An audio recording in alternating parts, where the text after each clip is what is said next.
today?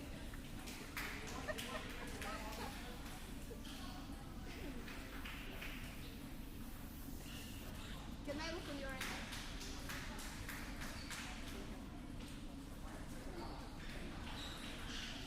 Alright. Blue or red? Red.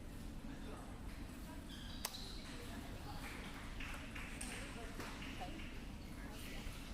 You have both?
choose a bowl?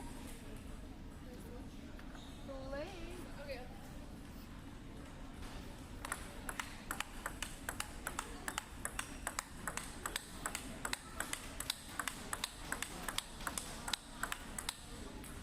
I don't want that to be on TV. It's true. Yeah. Well, it smells good.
5-4.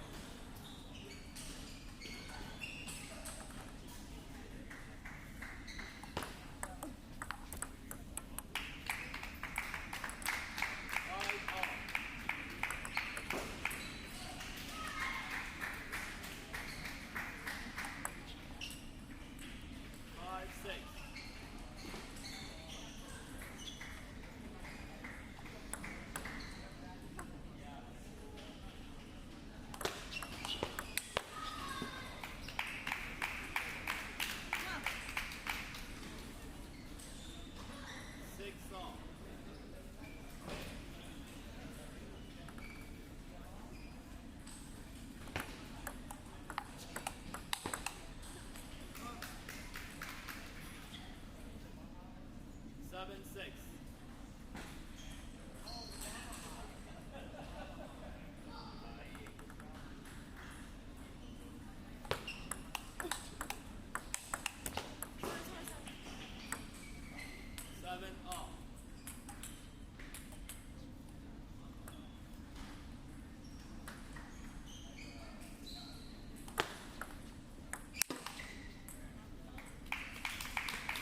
Great shows now.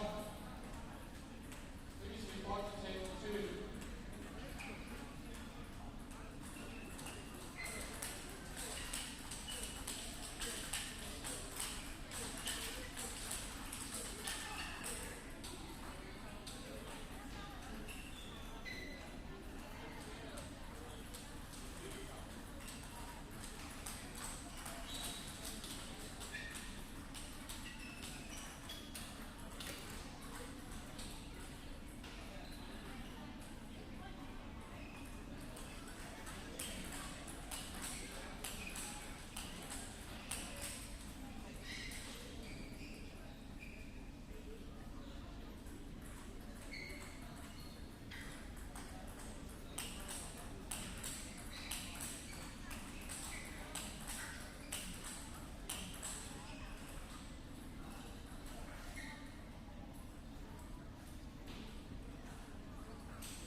Blue?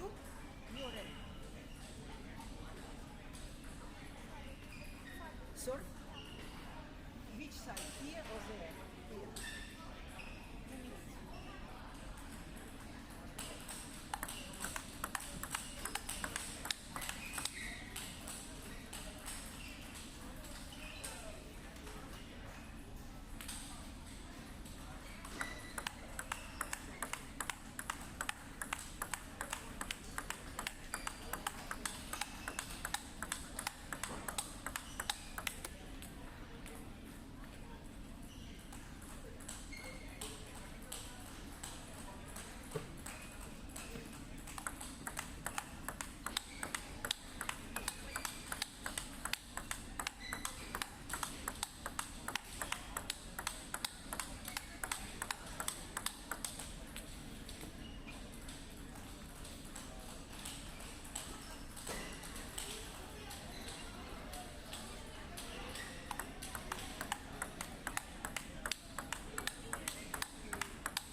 5,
Irina.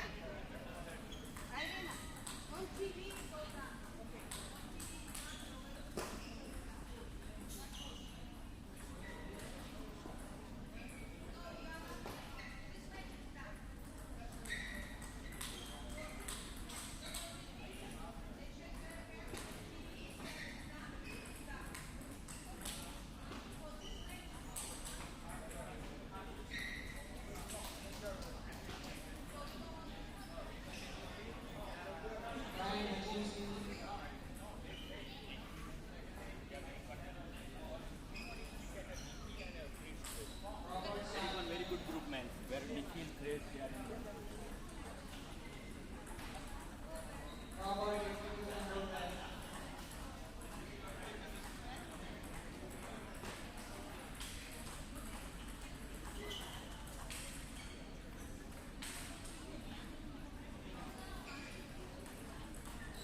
up.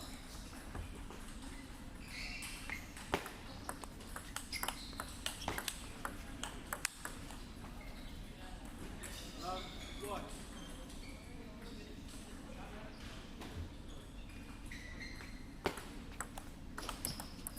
Two, love.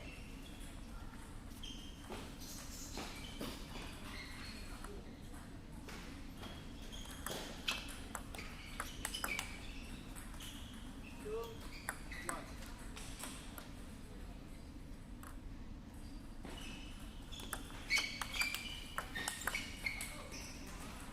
Two, up.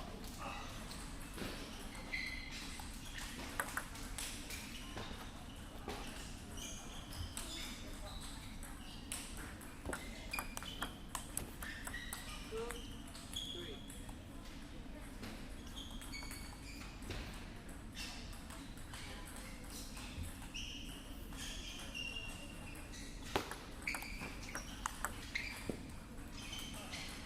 Three, up.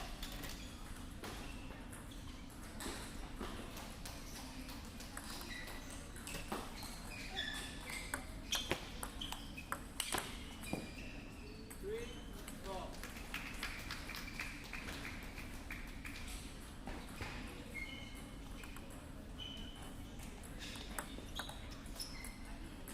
Four, up.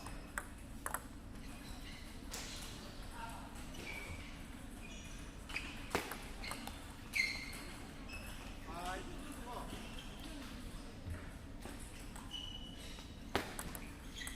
Five, up.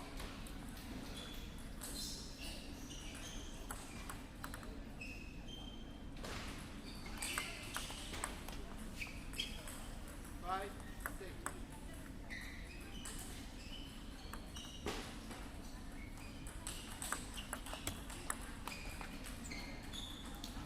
Seven, five.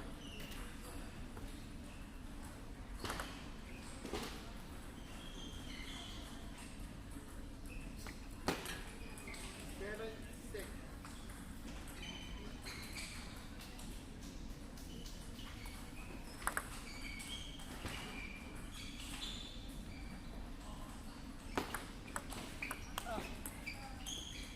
Seven, up.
Welcome to the ITT Table Tennis Center here in Milpitas, California. This is the California State Championship. My name is Carl Danner, and I'm here with Corey Eider, new U.S. ATT High Performance Director. And we are coming to you. It's kind of a nice day here. It's been raining in the Bay Area, but we're getting a little bit of sunshine now. And we've got a really nice match to start off our telecast for you. On the near side here is Chris Shivari. He's the 6th seed in the tournament, rating of 26-35 against Nikhil Kumar on the other side. One of our top Hopes players actually played in the International Hopes Championship in Sharm el-Sheikh, Egypt last year. And these two players know themselves really well. I mean, it's no exaggeration to say they've grown up here at ICC. Krish is a little bit older, a little more experienced. And some of you may remember that he was our representative at the Youth Olympic Games, where Lily Zhang won a bronze and Krish won some terrific experience.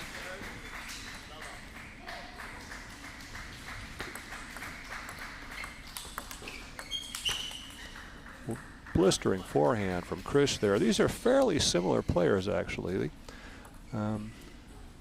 Both have a lot of touch, handle spin well, very tactical players.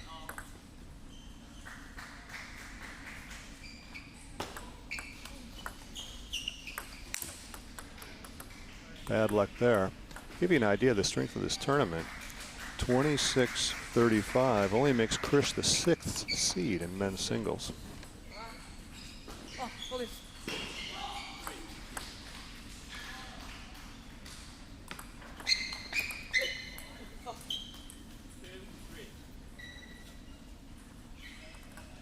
These players, Carl, looks like they're feeling each other out a little bit.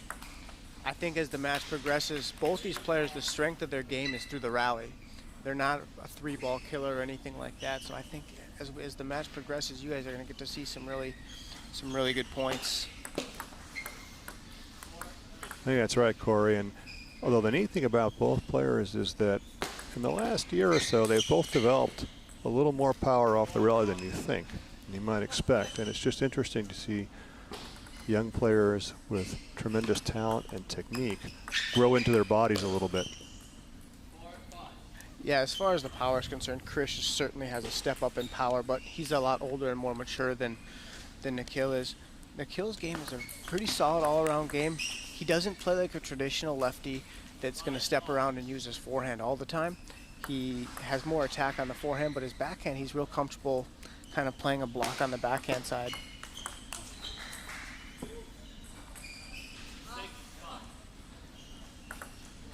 Yeah, so far they haven't managed too many rallies.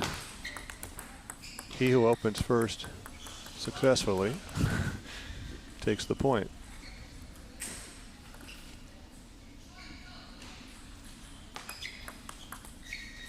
Beautiful backhand from Krish there. Creative service return. He ran over to the middle and then hit it back inside out. Oh, around the net and off the corner. Chris is suppressing a smile there, but I know he had one. Nothing's going Nikhil's way here at the end of this game.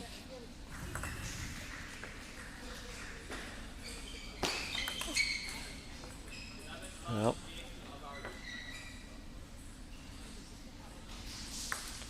what was tight ended quickly. Yeah, and Krish didn't do a whole lot to take the game. Nikhil kind of shot himself in the foot with just a plethora of unforced errors that game. He probably missed 4 serve returns, and you just can't do that, especially when you know the player as well as these guys know each other. The serve return should be basic. They've seen each other serve so many times. They both play here at ICC pretty much all the time. I think maybe just a little bit nerves from Nikhil. He's finally at a point where he can go out there and play against Krish and expect to have a chance to win. Maybe a year ago you wouldn't say that. No, fair point. And also neither player, as you said before, has really a big power right off the return. So service return shouldn't be too much pressure.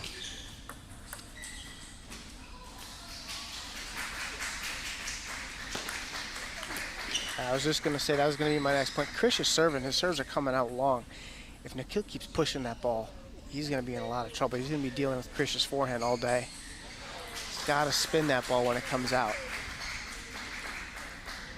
Yeah, although you saw him just try it there and net off the end. One thing about Krish that you wouldn't realize just from watching him, some of his serves are pretty simple looking, but he's always changing the spin. So a little more, a little less. And it's particularly difficult if you're a little unsure as a receiver. Much better return that time. Krish kind of flailed at it. See there, he's starting to at least play a more positive return, not just kind of being okay pushing the ball softly. Even if he's missing some, it's the only way he has a chance. If he keeps pushing the receive long, he doesn't have a realistic chance of winning. Interesting, that time Krish came back with that inside-out return, the same one that he won point with late in the last game, but Nikhil was ready for it, extended the rally and won the point.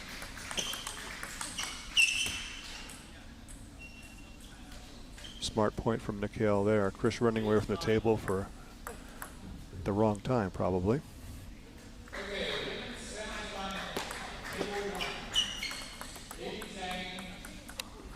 And that's kind of what I was talking about by not a traditional lefty. Most lefties would have taken a forehand there and played a counter, and he's okay. He feels really comfortable blocking with the backhand. Yeah.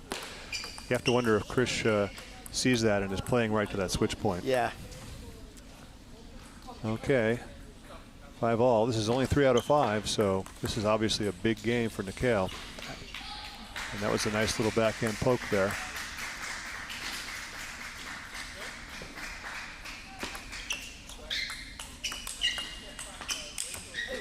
There again, Krish is about 4 or 5 feet back from where he should be.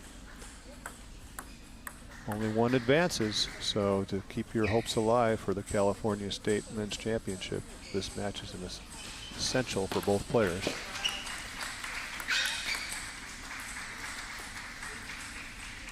Nice play from Krish there, that little extra power on the rally suddenly.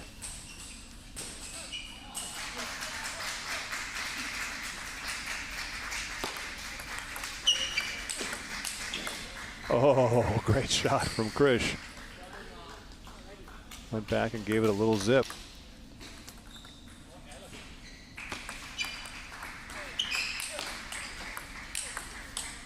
Oh, very, very nice from Krish. That inside-out service return and move Nikhil around the court.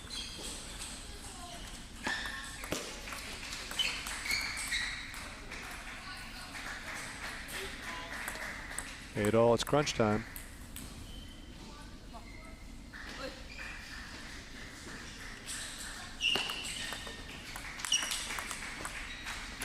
Oh.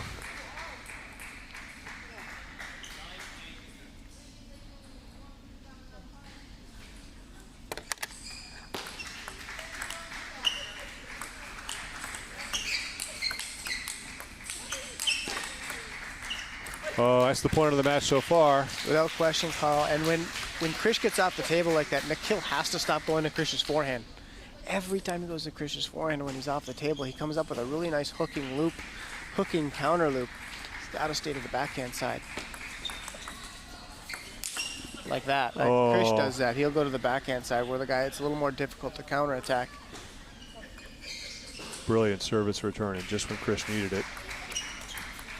But not that time, so it's deuce. Both these players highly experienced at this point.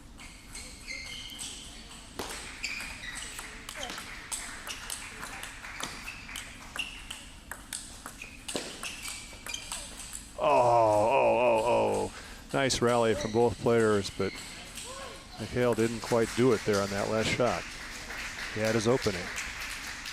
Needs this point to stay in this game.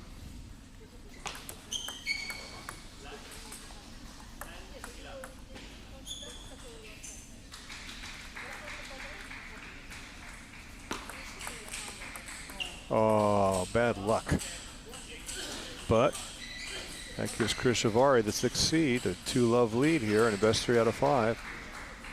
Once again, this is the California State Championship here from ICC in Milpitas, California. And the 6th seed, Chris Shavari, so far. A few anxious moments in that second game, Corey, but he's cruising against Nikhil Kumar. Yeah.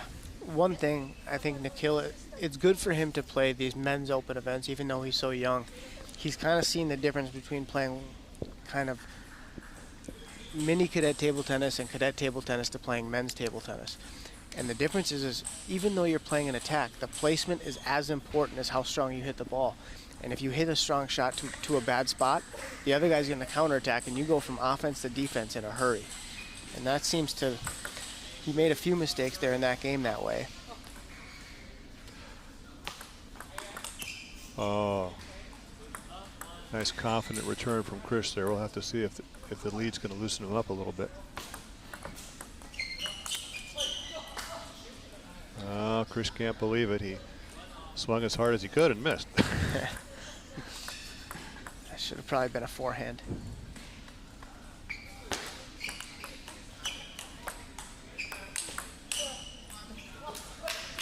Well, that time Nikhil got away with that shot to the forehand because he put a little more on it, but that's that danger zone you talked about before, Corey.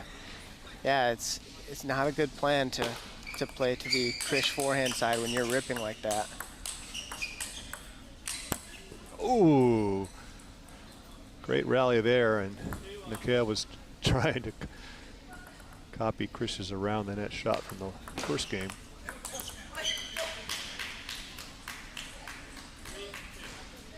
Another interesting thing about these players, Corey, is that and Nikhil did something different there. He opened really quickly off the bounce. They've been kind of letting the ball bounce and come out and then lifting it instead of taking it quickly. Yeah. And I have a feeling that if Nikhil can do a few more of those, he might throw off Chris's timing a little bit, make him adjust. And at least get Chris to play a block instead of counterattack. Yeah.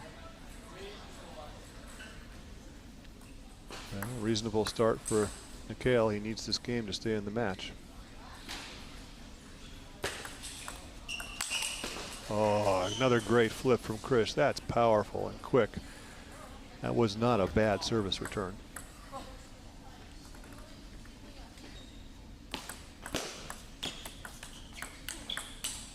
There you go. That time he got the attack, and then he stayed into the Avari backhand, which when he's off the table, that's everybody's kind of weaker side when they're that far off the table like that. It's so much more difficult to counterattack. Something else Nikhil just did there, and both these players have done a little bit, is side spin blocks. That time he curled the ball into Chris's body, made it a little more awkward for him. Chris didn't adjust. But you got to get the serve back like you've been saying.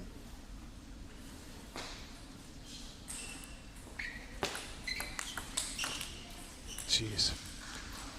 Keep playing that forehand like that. Just like you said, I mean, great shot, but Chris was right there and anticipated it. Nikhil thought he'd won the point, but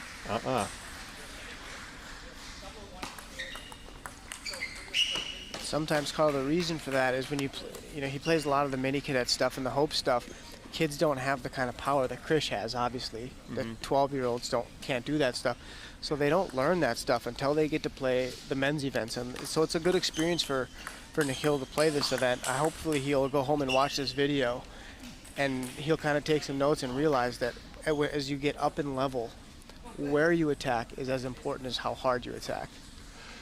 7-all here. Nikhil needs this game. And there's one. Long return, but he dug into it. It stood up on the table.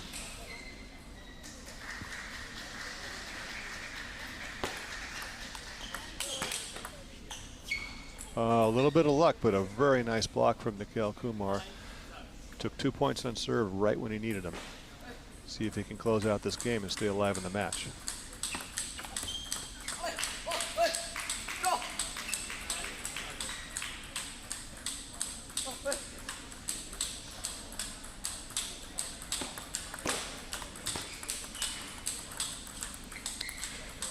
All right.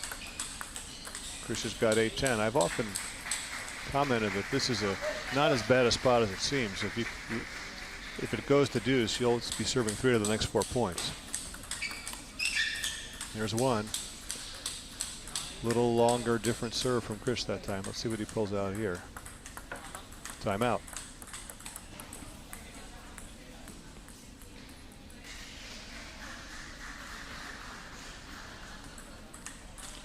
Smart timeout. Down 2-0. You can't take it home with you. No, And you if he can't. loses this game, he's going home. So you might as well call it.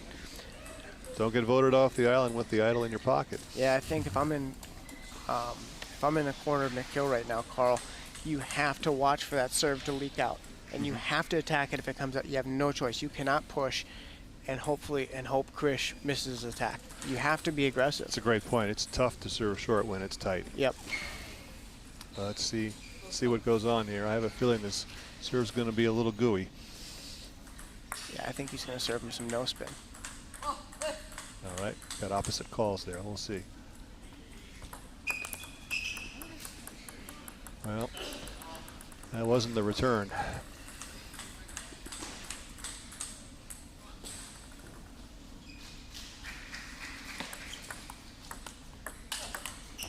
What a good placement there. And you can see the difference between men's table tennis and junior table tennis.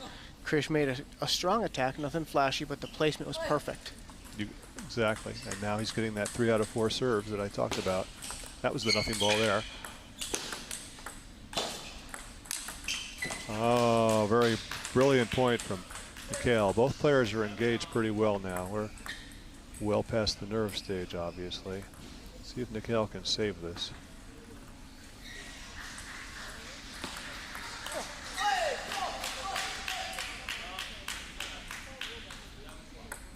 Amazing how many players use that serve these days, that kind of corkscrew, almost tennis serve. Yeah. It's hard to read exactly what the spin is. And how much. Oh, great shot there by Krish. He loaded that thing. It was actually kind of a gooey return. He put a lot of spin on the ball. Yeah, Mikhail was 5 feet back. He had no chance. No chance. He was expecting a strong return. Yeah. Or a strong, forceful shot. Instead, Krish spun it.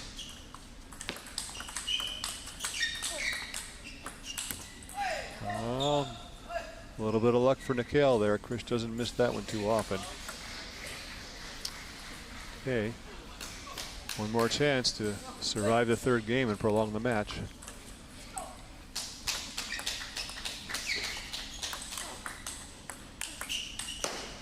And he does it.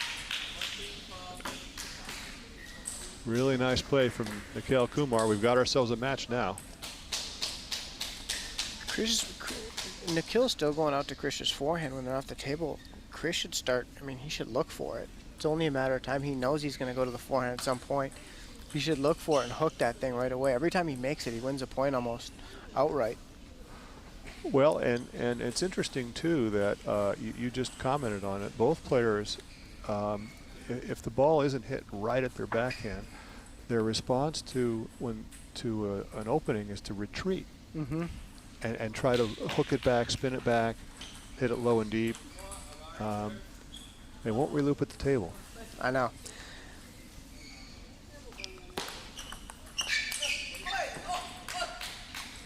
Sometimes that's a style preference, but sometimes it's about footwork too. Yeah.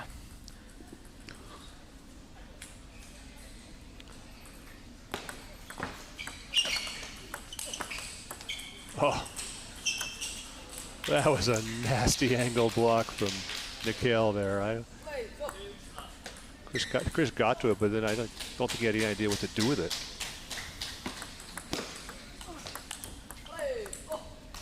There's the advantage of just opening at any cost. Yeah. Was a weak ball, but Krish had to judge it. And Krish needs to be careful. You could find yourself in the meat of a 5th game here real quick. Oh, Krish was ripped on both sides that time. That's the first time this match he's made a couple of those backhands that he's been swinging at. But Mikhail's still up 3-1. Oh boy. He got one back. That's about as lucky as it gets. Yeah.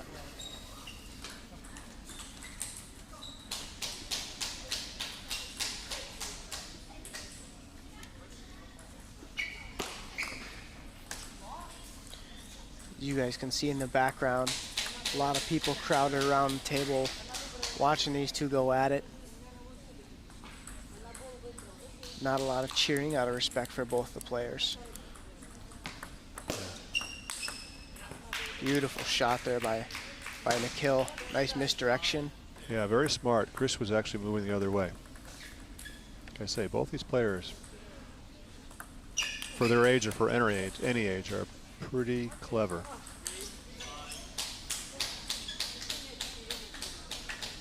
You know, important service series here for Krish. And That's a Nikhil, nice flick. beautiful flicks, the same one Chris was using before. They're kind of doing this mirror image stuff.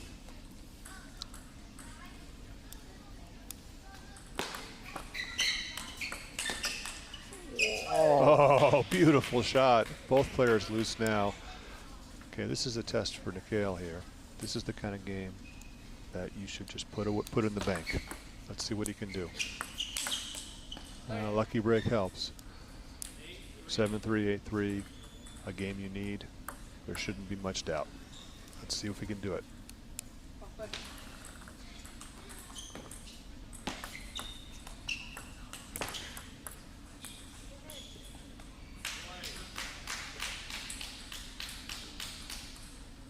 He's going to get that kind of receive. If I was Nikhil, if I was going to get a receive like that, I would serve that serve all day long. Well, He's just got to make sure he spins it.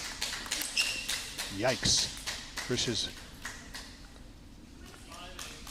is a little bit loose and ready to rip now. That's the strongest 3-ball he's hit all match.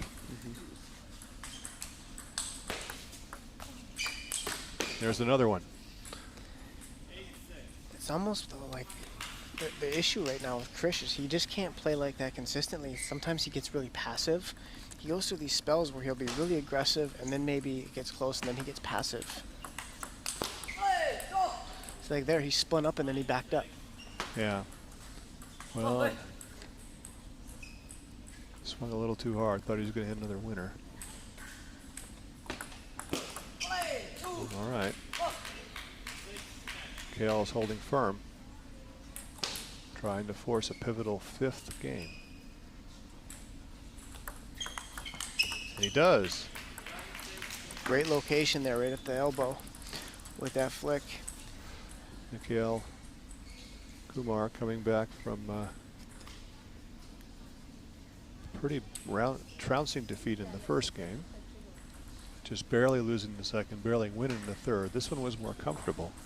So if there's a trend,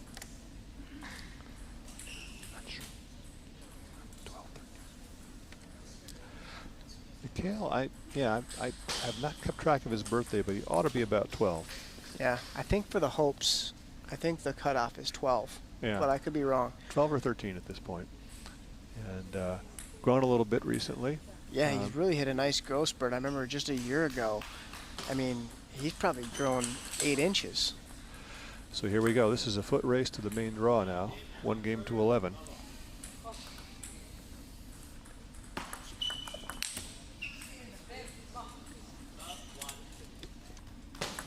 Both players taking pretty similar approaches.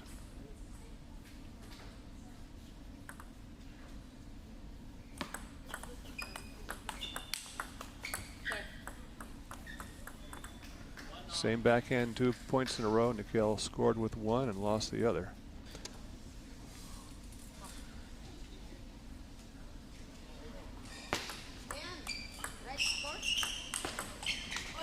I've never figured out a formula for these 5th or 7th games. Have you, Corey? I think they're just I just think of them as a foot race. You You just know? grind 1 point at a time. Yeah. This will be a best of 5 because they're still in the group stages. Once they get into the single elimination, that's when they go to best of 7. Yeah. And we potentially have the makings of a big upset here. Krish is the, notwithstanding the similarities of them, there's a considerable difference in rating and seeding in this tournament. And age. And age too. Oh, Krish is going to call a timeout here. Yep, that's what I thought. That was a splendid shot from Nikhil. Maybe just a timeout to cool him off a little bit. That shot, the degree of difficulty on that shot was awfully high. It was, but beautiful when it went in. Once again, this is the California State Championships, one of the state championships that USATT is working to promote across the country. And really exciting to be here at ICC in Milpitas to see the inaugural version in California. No question, Carl. And the level of play here is, man, it's going to be incredible. We're only in the group stages, and we already have a 2450 against a 2650 player. Not often you get that in the group stage. Well, and the fact that the 2450 might advance out of the group stage, if he does, would be a big upset. Yeah, yeah. How many tournaments can say that? Right. So, okay. Mikhail Kumar has done progressively better each game of the match, and the trend is continuing here. Krish has got to do something to disrupt this. Well, he did it that time. It's that location again, like you've been saying, Corey. Krish knows right where he wants to go when he gets a chance. Yeah. The location on his tacks is it's always been like that since I started watching Krish. That's one of the things you notice when somebody has really nice technique, how nice the ball comes off the racket, but the placement is so good. Something else to watch here. If Mikhail is going to win, he's going to have to keep it up. Because Krish is not going to just give him points. Switch ends at 2-5.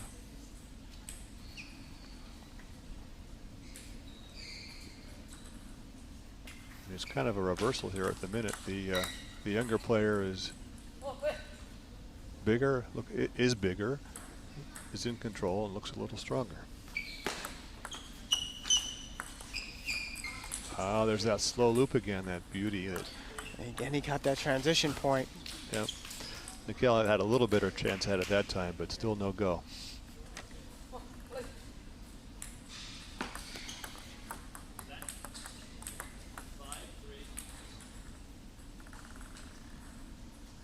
Amazing to have players this young with so much experience already, international included.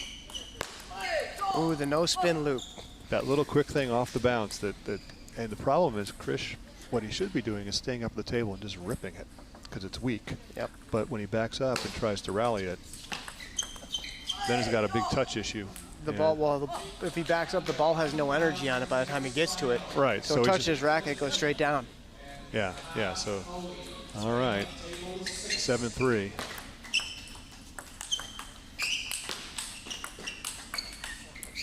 No, one too many forehands. Mikhail's got a little defensive in that rally. Let's see if he jumps out of that. Good job from Krish, though. This is where you start thinking if there's something you haven't served yet that might be useful. Oh, dead ball to dead ball. Krish couldn't lift it.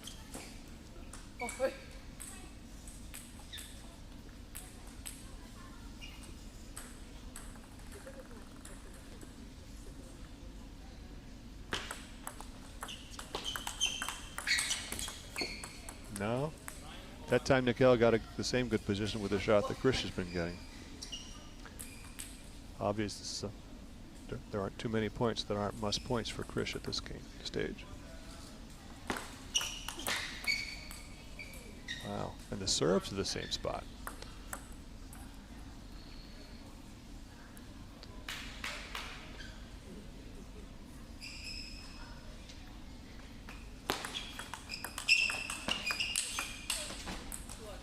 No, well, still got to win that last point. Mikhail didn't do it that time. That was pretty defensive.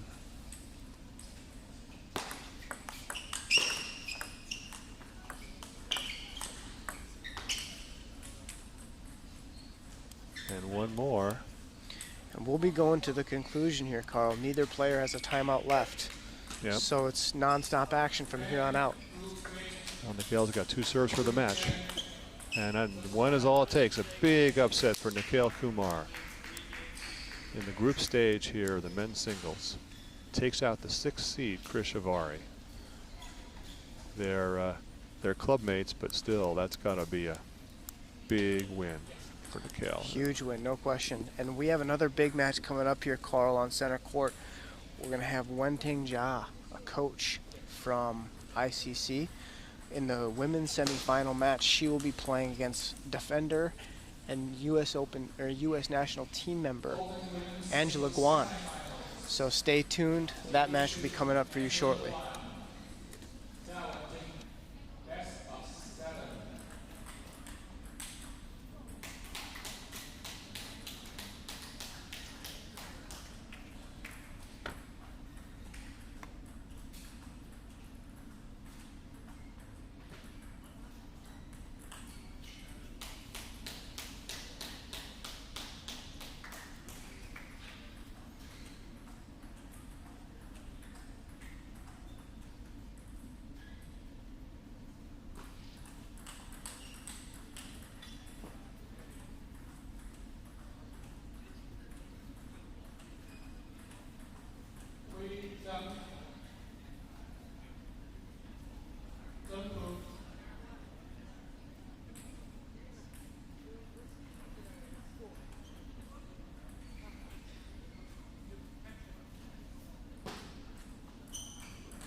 Mikhail Kumar and Michelle Yang.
Next match is just starting in a moment here.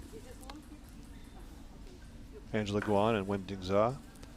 Real contrast of styles. I think you're going to like this one.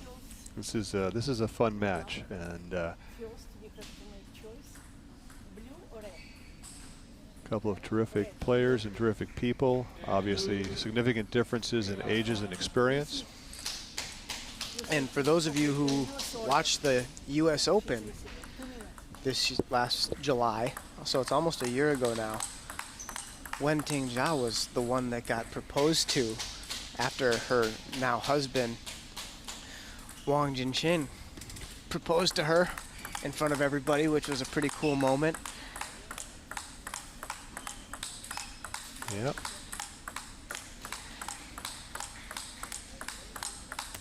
Well, marriage doesn't look like it's been any problem for her game. Watching her. No, and I've been here all week, Carl, and they train like crazy. I mean, her and her husband both, sometimes with each other and sometimes with other people, but they're here nonstop. Every time I have come here, they've been here practicing. Yep. I've showed up to see Lily practice at 10 a.m. They're here training. I've been here when Lily practices her afternoon session from 4 to 6. Get here 5:30. They're doing a little coaching. By the time I leave, they're practicing again. So they're really putting the work in. And so this isn't like she's just coaching and taking time off. I mean, she's in practice and she's training. Looking at Angela Loop here reminds me of something. She's a very interesting player. Defensive player, obviously. I've been on the U.S. women's team for a little while now.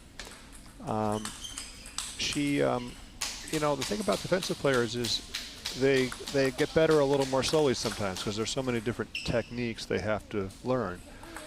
But a year ago, Angela didn't have a forehand loop, and you saw her.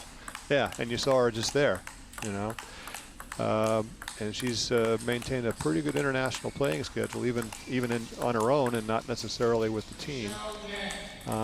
She's in the top 300 in the world.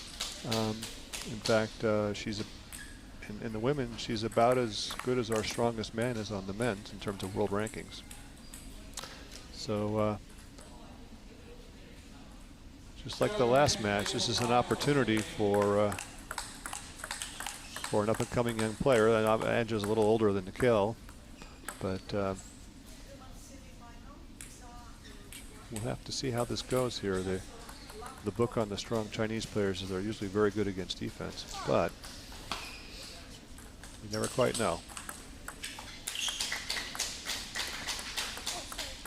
I think both in rating and level, Wenting is a strong favorite here. Oh, got to agree with you. But, you know, that's why we played the match. The same thing was true in the last match, too, wasn't it? Absolutely. Absolutely. And, you know, as high quality as the balls are, they do stand up in the table a little bit, the plastic balls, which gives the defender a little more leverage than they might otherwise have had. Wenting hit a really nice loop that time. Whoa, that was loaded. That was all Wenting spin coming Yeah. right back at her. Angela hasn't hit anything but a loaded ball yet on the forehand side. There's another one. Huh, I thought she took some spin off and Wenting did too, but she still hit the middle of the net with that forehand.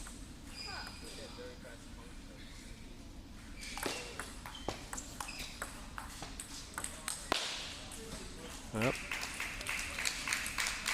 Not quite in position that time. Still, Angela Guan with a nice start in the first game.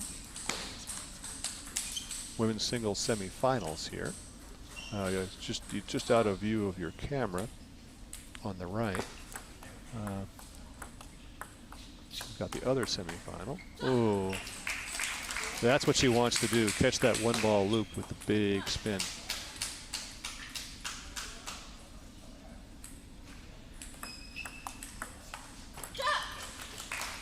Angela invited the top spin and then didn't handle it. That's got to be frustrating.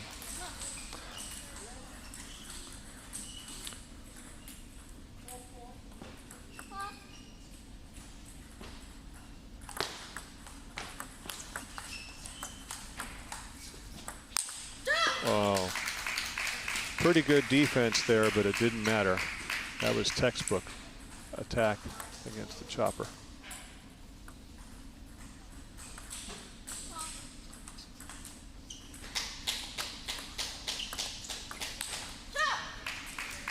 And Carl, we were talking about off air a little bit, when you're playing somebody who is stronger, how they can take one of your holes and make it look huge. And that's what we're kind of seeing with Angela right now. Her forehand is just not able to do anything to hurt Wenting at all.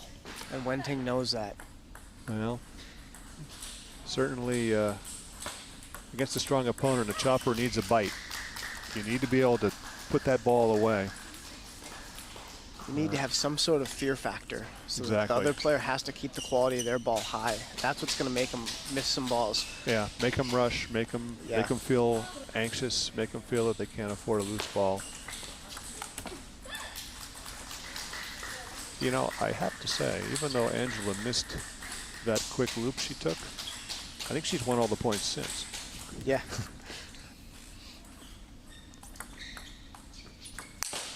Ouch. That's a She beautiful doesn't- snap forehand, And isn't she it? doesn't have an answer for that serve, that topspin serve over there. She's going to have to come over there and play that with the backhand, I think. Or just loop it. But she can't. Yeah. Her forehand doesn't, it's not strong enough yet. And there it is. There's a Well, good that one. was... But it's still like a little bit erratic. You know, she sometimes when she makes it, it's Yeah. pretty good. Yeah. It's just it's not there yet. But it's gotten so much better. Even at nationals and U.S. Open, each time we see her, her forehand makes a little bit of an improvement. Another good one. Two of them there. Perfect timing, too. First game ratcheting down here.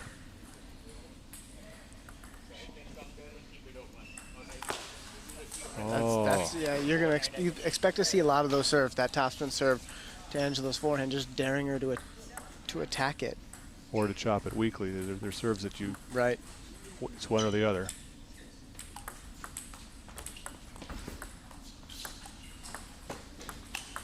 Oh, nice backhand. Kind of a brave shot, actually. 'Cause Very that brave. was a tough push. Yeah.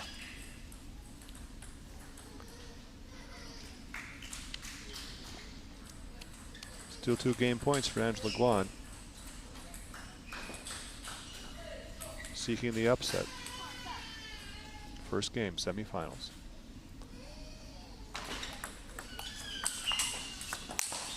Oh, how about that?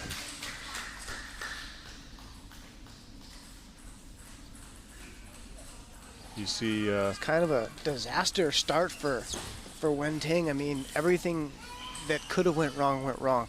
She made a whole bunch of unforced errors, and she gave Angela time to kind of start getting her forehand. And Angela started making her forehand at the end of that game, and that's the last thing you want when you're playing a chopper, is their attack to start feeling good, because that's when you're in trouble. well, and to top it off, she had a, well, not a huge lead, but it looked somewhat comfortable at one point there. And see if hubby can help out a little bit. Angela's got her mom, who's a pretty strong player in her own right. I can tell you from experience, Carl, that being the coach of your wife is a lose-lose proposition. Well, you just pray to God she wins. Not duty you can turn down. You can't say no, I'm busy. You pray to God she wins. Well, okay, second game here. Semifinals, women's singles. Angela Guan looking for the upset, and got a little bit in that direction based on the first game.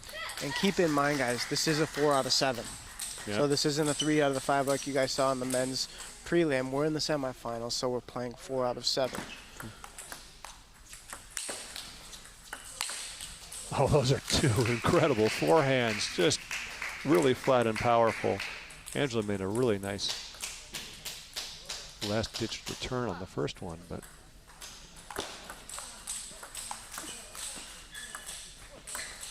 oh, bad luck there. One funny thing about Zhang Wenting, I think her flat forehand is really what she'd like to use. I don't Agreed. know. She's not as natural a looper as some of the players are, so it's really important for her to get in good position to be able to lift those balls. And Angela's, see, that was an interesting point right there. She made a pretty strong opener. Angela made a reasonable return, and instead of sticking with the point, she tried to whack it. Not a very smart play at that time.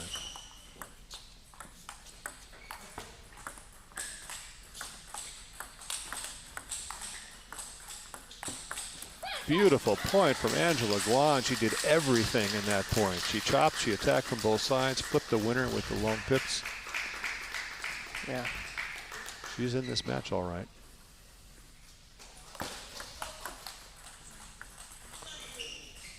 Oh, didn't need that, but luck is always welcome.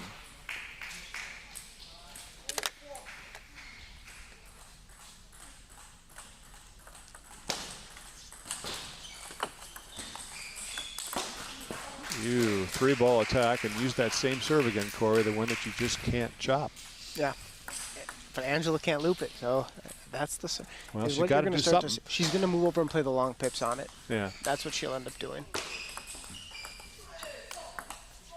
Oh, I was surprised a little bit. Angela got quite a lot on that loop. Zhang Wenting missed it by a foot off the table.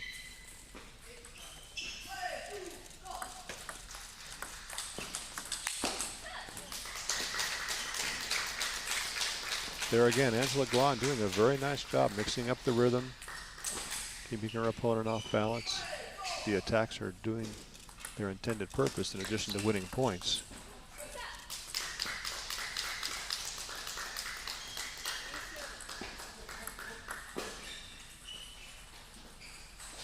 Still a 4 out of 7, as you said, but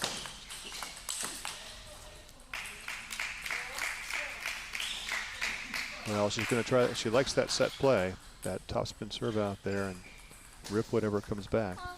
It's a good idea against the chopper if you can get a serve and 3-ball working. Some players are a little hesitant to do that for some reason. They just want to kind of rally. Yeah. But usually it's a severe shot you need. It's certainly the best play against the chopper that's not going to attack that ball, because there's no reason, there's nothing to be kind of scared of. If you don't like the ball, you get back. If she pushes, you just push it back. Oh. Once again, Angela's not taking anything for granted. She's got a really positive approach to this match.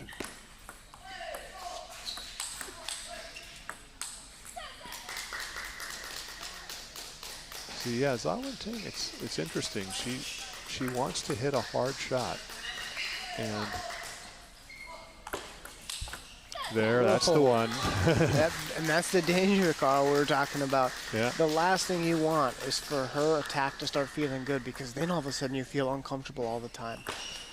Well, and that was a very important shot tactically, because now all of a sudden Zawin Ting knows that that deep, simple serve out to the forehand is not necessarily good. Yeah. You can win yourself several points with a shot like that. 10-6. Still 4 game points for Angela Guan. See that? Boy, that's awfully nice when it goes in, that one ball. Can she hit enough of them, though? Looks like Wen Ting has big trouble continually looping against underspin. There again. And that's the interesting thing, because you know, the well-coached Chinese players, I don't want to, you can't generalize to everyone, but everyone I see always seems to have that repeated loop down, where they can just roll it all day. Yep. And then, you know, and that's where the defenders have to get into relooping and, you know, kind of really mixing it up. But Wen Ting is, you know, I'm not sure if it's in her style or she's not thinking about it, but you know, she seems to want to hit the one ball either with the spin or with the flat forehand, and she hits some amazing flat forehands when they've gone in, but she's also knocked a few off.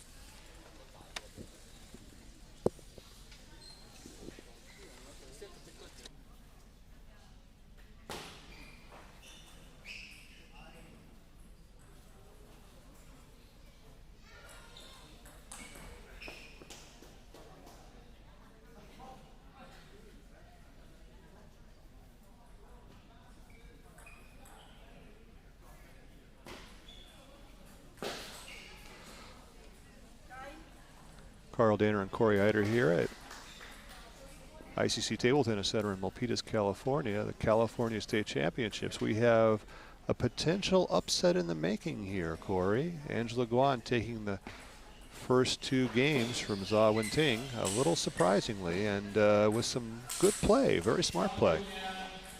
Very smart play and some really good shot making off the forehand side. That forehand continually getting better.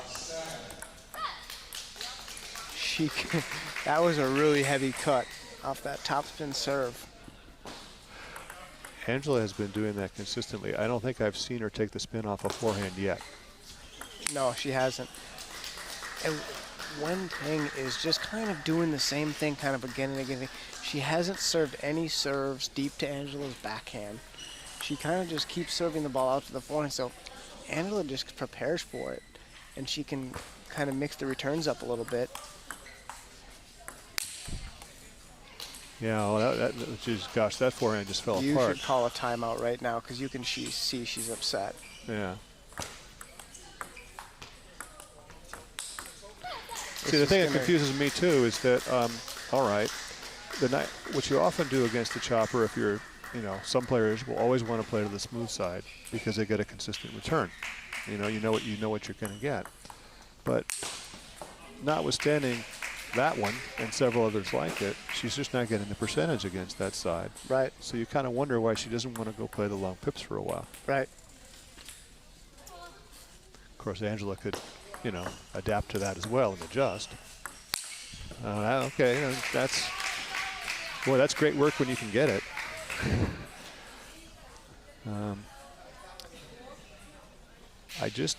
I don't know. I mean, notwithstanding the level difference between these two, if that's the way you have to win your points, it's a tough way. So I want to have to hit a perfect loop in the forehand follow each time she wants a point.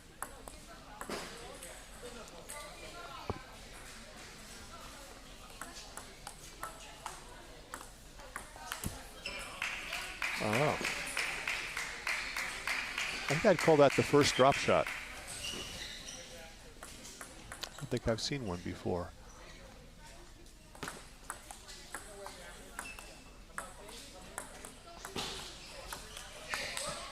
Okay, well, Angela got caught in between there. Wenting is hanging on this game, 4-all. Women's singles semifinals again.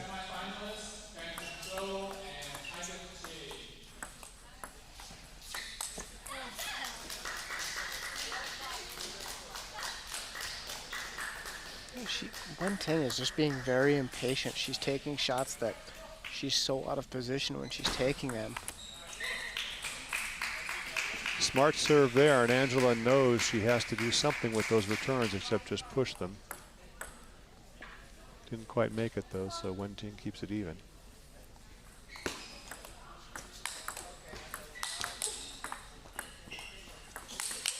Oh, beautiful, beautiful play from Angela Guan. You have to wonder who the attacker is when you see that. That was just very nicely judged.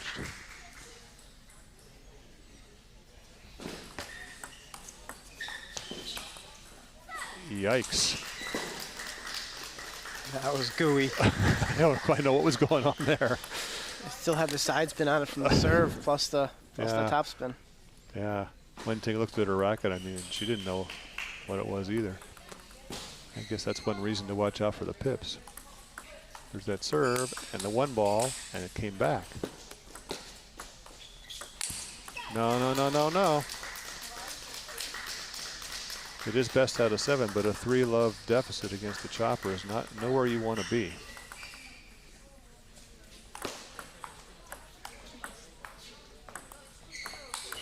Oh, now that time, Angela was comfortable enough. I don't know if you noticed this, Corey. She just placed it. She didn't even swing hard at it. It's a sign of someone who's really feeling in the flow of the match. Oh, ouch. Well, lovely shot. You can tell with the placement Angela's getting on the forehand side, her attacks are starting to get more and more mature. Not worried about just making it anymore, but making the placement very good and being able to move the ball around a little bit. For a while, she could only go cross-court with her forehand, and then she could kind of go cross-court down the line, but she couldn't really change the amount of spin. And now she's got a pretty diverse forehand. It's really good to see her development. Wenting's got 2 serves here. The game isn't over yet, but ouch. She got caught. She just looks a little confused. She got caught there. Should I loop it? Should I hit it? I'm not quite in position. I got to do something. It's high. Oh, well, that was a nice serve, but Angela's got 2 to take a 3-love lead, looking for a huge upset.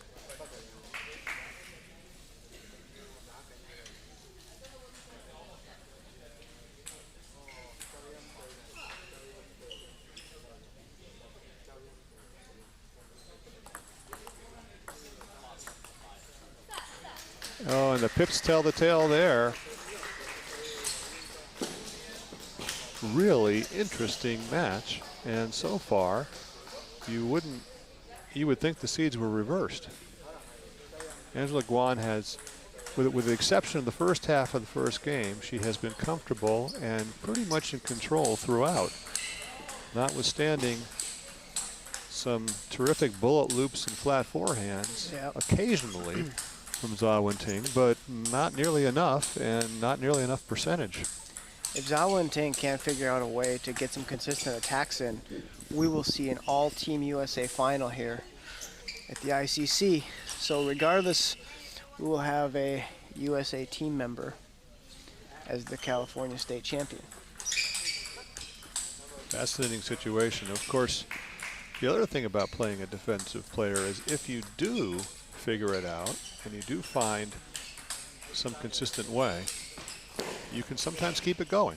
So we still got a long way to go in this match, even though it's 3-0. Yeah, if Zha Wenting does find a way to catch fire with those flat hits, she could absolutely come back.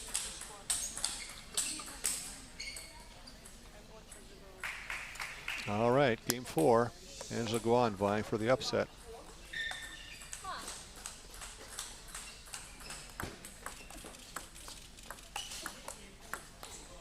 Oh, interesting thing happened there.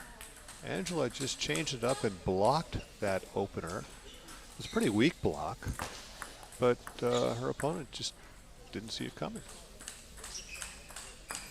Wasn't in position. Yeah, and her feet just kind of got stuck in the mud. Didn't know what to do. Yeah.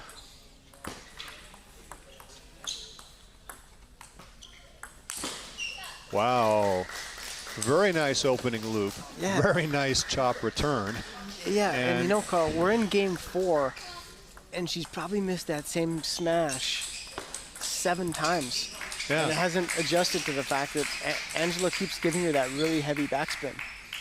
Why not just respect it, push it back, and start again? Exactly.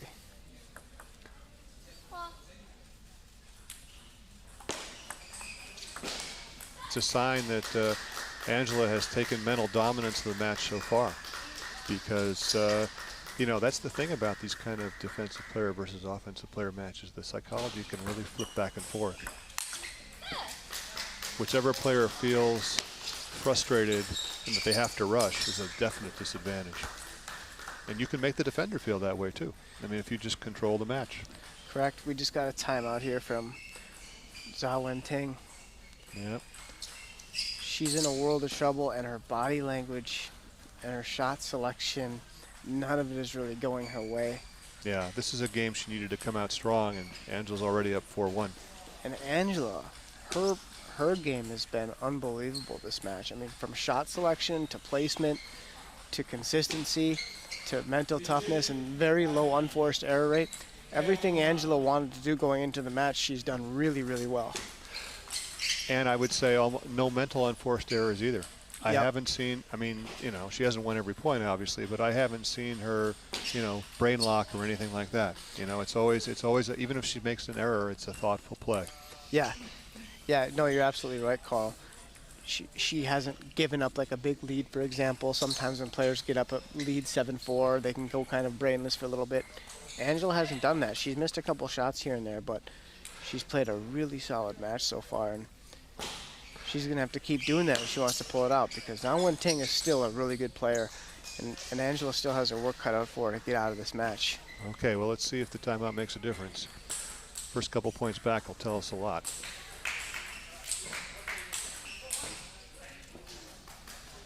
Here we go. Zhao Wenting needs some points right now.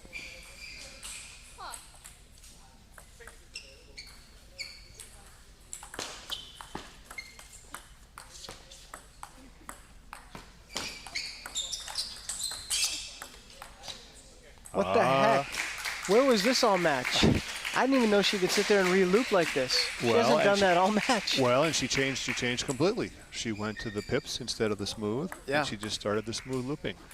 So, She should have been doing that the whole time. well, let's see. Let's see if that's a change. And there's another one. And it's going to take a little bit for Angela to get adjusted to getting that re-loop, because she hasn't seen those. Yeah, She's no, seen it's the a- flat hits and she's seen the pushes, but she hasn't seen that slow loops. It'll take a second for her to kind of calibrate. Oops. That's right. It's all right. Just don't do that. It's that same mistake she's made over and over. Well, as the ball's matches. even spinnier coming back off the long pips. Yeah.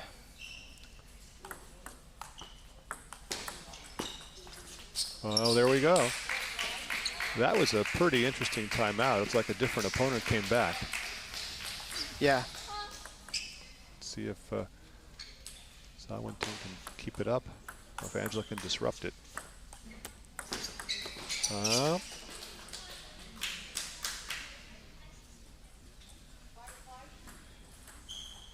Notwithstanding that, it's still tied 5-all.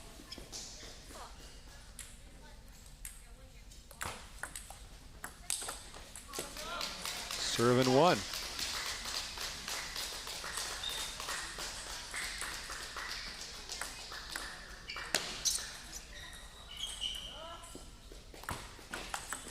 Ooh, serving nothing. Not the best advised surprise there. Yeah, I think that serve just kind of got away from her a little bit. Yeah. I don't think we'll see it again. I think Angela right now is kind of deciding. She thinks she's going to get some topspin to her forehand. It's whether Angela wants to be aggressive with it or not is, I think, what she's kind of thinking about. Yeah, That's the serve she knew she was going to get. Yep. Wasn't a very decisive receive. Well, she just, it was pretty fast and hard. She just didn't quite get there either.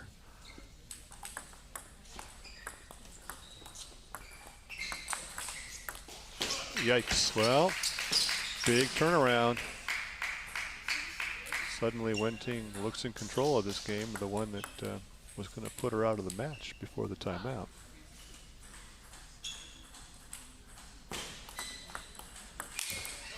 Nope. See, that was the first weak decision Angela's made. She's feeling a little bit of pressure in this game now.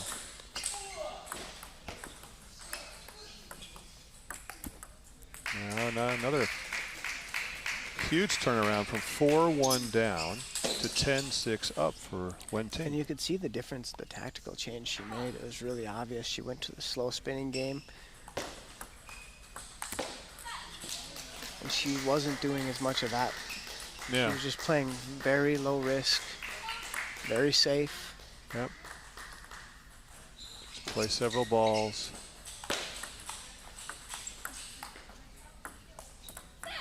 No. Well, the funny thing about changing the tactics in the middle of the game is when you're down 3-love, you're still at risk. There's plenty of opportunity here for a net or an edge or who knows what. So Wenting needs to do it right now if she wants to stay alive, because Angela's not going to give it to her. Oh. We have a new match, Corey. Yeah, and now Angela's going to have to come up with kind of a plan. And I think some of those unforced errors we saw late in that game was because the slow spinning and real consistent looping that Zhao Wenting was doing started to bother Angela a little bit. And so Angela then felt like she had to take some risk when she didn't really want to take any risk. And that's what we were kind of talking at the beginning of the match about, is you have to make sure when you're playing a defender that you establish your offense and you don't let them establish their offense, because if they have both of them going, it's a nightmare. Well, and that's what we saw for the first 3 games. You're exactly right. And the other thing, it's a technical point for Angela, but when Wenting starts those slow loops, and she, of course, still has the ability to throw in the fast one, it creates a depth issue for the defender that she didn't have before. Because previously, when Wenting's looping hard every time, Angela can basically retreat to the same depth. Right. She may or may not get the ball, but she needs to she can go to one place. Right. With those slow loops, they pull her in and out a little more. Yeah, she's going to have to stay a little closer to the table so she can still catch the ball at table height. Yeah, and it's just an adjustment. And so we saw that Angela did adjust successfully to the topspin serve to the forehand earlier in the match, because when Wenting had that going. But this is a little harder adjustment, I think, if Wenting can consistently do that. Ideally, what you'd like to do is turn around and reloop the forehand against a weak ball like that. I'm not sure if Angela is quite up to that yet. We'll have to see how she adapts. And notwithstanding the big turnaround in the last game, Zhao Wenting is still down 3-1. Still needs 3 games in a row here.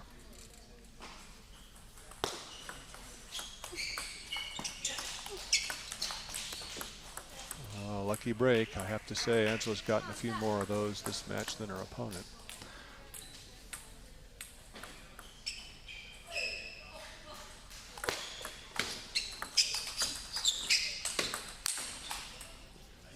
Wow. Great start for Wenting on that ball at least.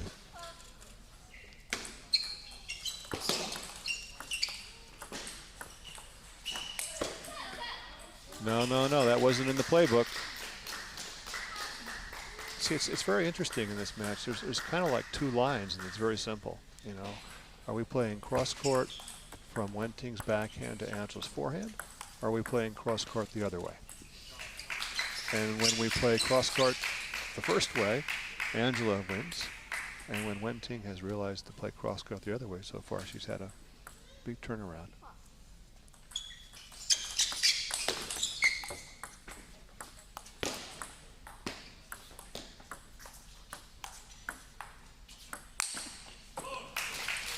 See, and that's the tough thing right there. And it's funny how things flip back and forth. As weak as that shot has been for her at times in the match, she does know, and Angela knows, that if the ball gets high, she can just pop it, and she will. So it starts to put a little pressure back on the defender. Yeah, give Zhao Wenting a lot of credit. She's missed that ball probably a dozen times this match, and she's still going for it. It's not easy to do. True enough, but it's still there. Ooh. A little too, that was a very nice chop, a little too cute when Ting tried to drop it, and there just wasn't anything to do with it. 4-all. That's the thing about these 11-point tournament games.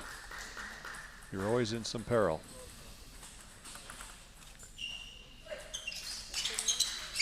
Angela Guan just needs one of them to go her way.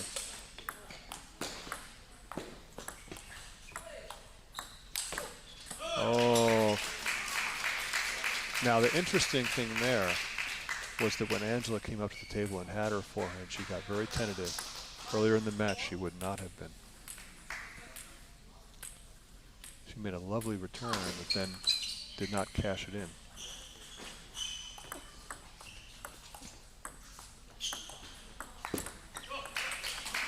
Yeah.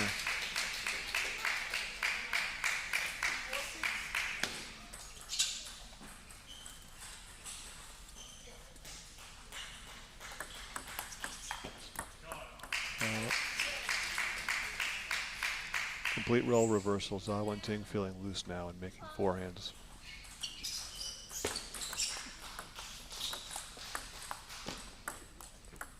The ball had so much rotation. It did, but you noticed that Wen Ting pushed it instead of whacking it, even though she lost the point. Yeah. Yeah. Earlier in the match, she would have just whacked it off. Still the right decision, yeah. Yeah.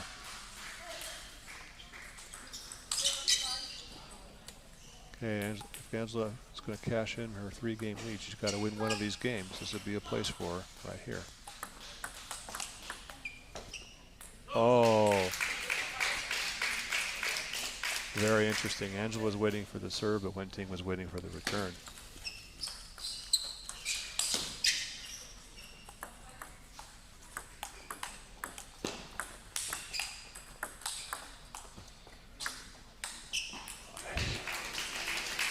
Great defensive skills there by Zhao Wenting. Yep.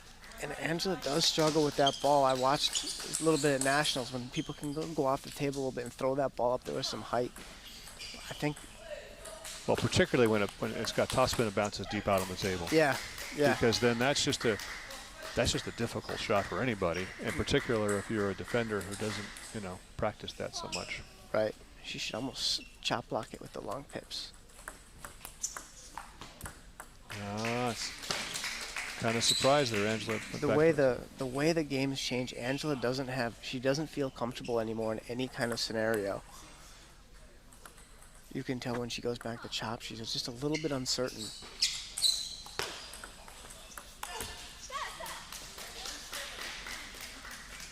She's still getting enough unforced errors out of Wen Ting, though, to feel like, she's in the match, and of course she is.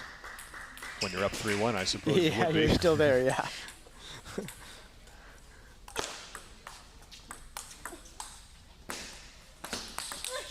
Oh, that was lovely. Little flip, little backhand with the sponge. Yep, she twiddled there, went to the sponge and kind of cracked a nice backhand flat hit. Here we are, back to crunch time again. All right, Carl, here's your theory. This isn't as bad of a spot as it seems, right? 3 out of 4 serves? That's right. Oh, well, Unless you except, get yeah, well. A net dribbler throws that theory out the window. Net dribbler is always good at game point. Entertaining match here and an interesting one for those of you who are into tactics. Carl Danner and Corey Eider here at ICC in Milpitas, California. California State Championships. We have just a back and forth match here in the women's singles semifinal. I mean, it was all Angela Guan, and now since a critical timeout, it's all Zhao Wenting. And interesting enough, Carl, the same thing happened in the men's prelim match, where Nikhil went down 2-0 and came back and won 3 in a row. Zhao Wenting went down 3-0, and she's come back and won 2 in a row so far. Yeah, and although you have to say it's interesting. I mean, as comfortable as she looked and as much of a turnaround, there's still 11-8 games each time. So yeah, no, none of the games have been blowouts. I mean, you can see there's only one game that hasn't been 11-8 so far. Yeah. Out of 5. Yeah. So yeah, big difference here is Zhao Wenting started playing to Angela Guan's backhand, started rolling those slow, repeated loops instead of just trying to rip the first ball. And so far, Angela hasn't really found an answer to it.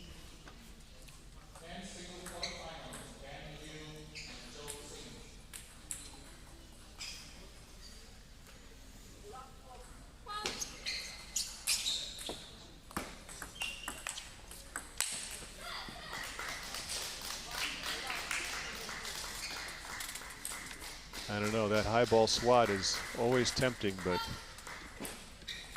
I think it's better tried after 2 or 3 loops that got you a complete sitter.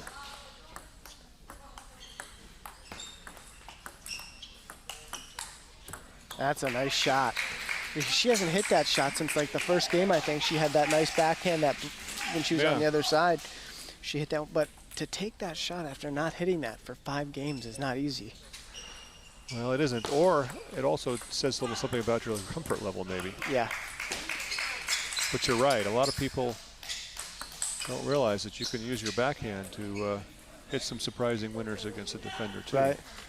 Well, and it changes the curve of the ball. It's going in the opposite direction as the forehand loop would.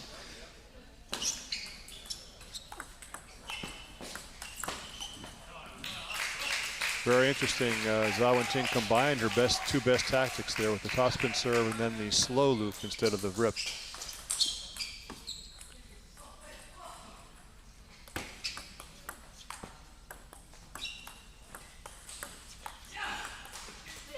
Those are beautiful chops. Those were just lovely balls. She caught them low. They floated up above the net, stopped.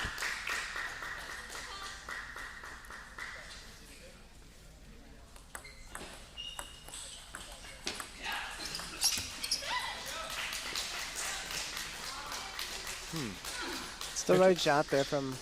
Well, it is, but it's interesting. I wonder if both players wanted her to take that shot. Yeah. I think Angela was, is trying to tease her to stay over there and hit some backhands instead of opening that forehand cross court. Changing the dynamic a little bit. It's all about adjustments at this level. A lot of side spin there. The serve jumped out sideways. The loop jumped out the other way.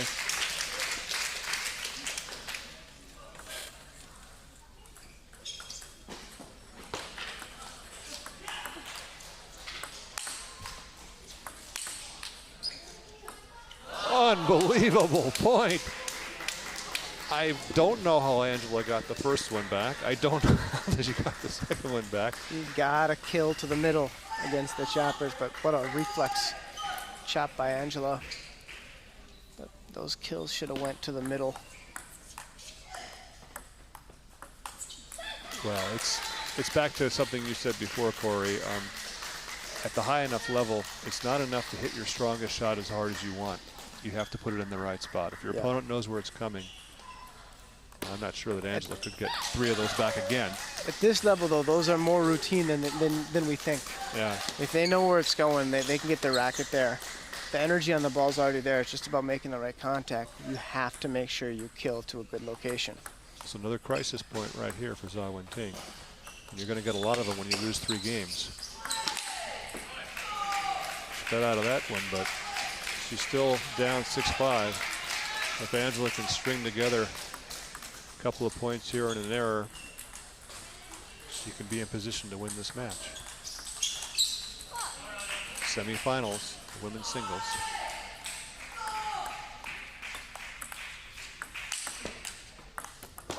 Very interesting turn of events there. Just Angela did a chop block at the table with the pips and then re-looped the attack and caught Za Wen-Ting napping a little bit.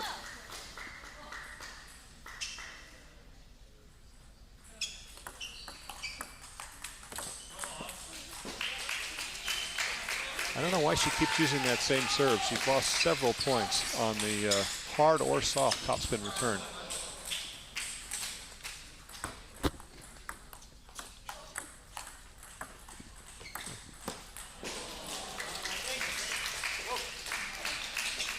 Well, another tough, tight game here. 7-all. Will Za Wen-Ting stay alive, or will Angela Guan advance to the finals?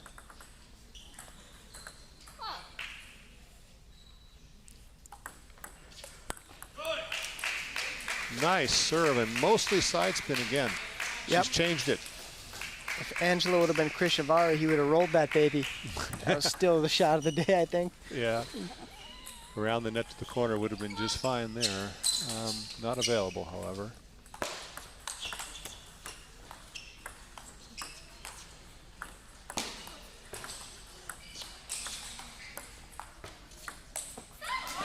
Beautiful rally until the last ball. Za Wen-Ting made a mental error there, and she can't afford too many at 8-all in the 6th game, down 3-2.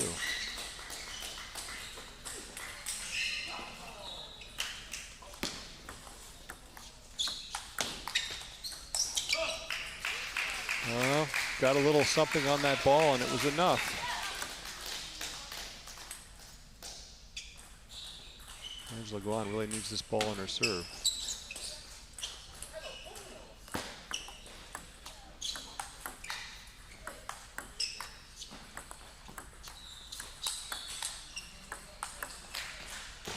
Oh, lovely point by both players, but Za Wen-Ting performed the last ball. She extended Angela Guan a little too far there and has 2 game points to send it to a deciding 7th.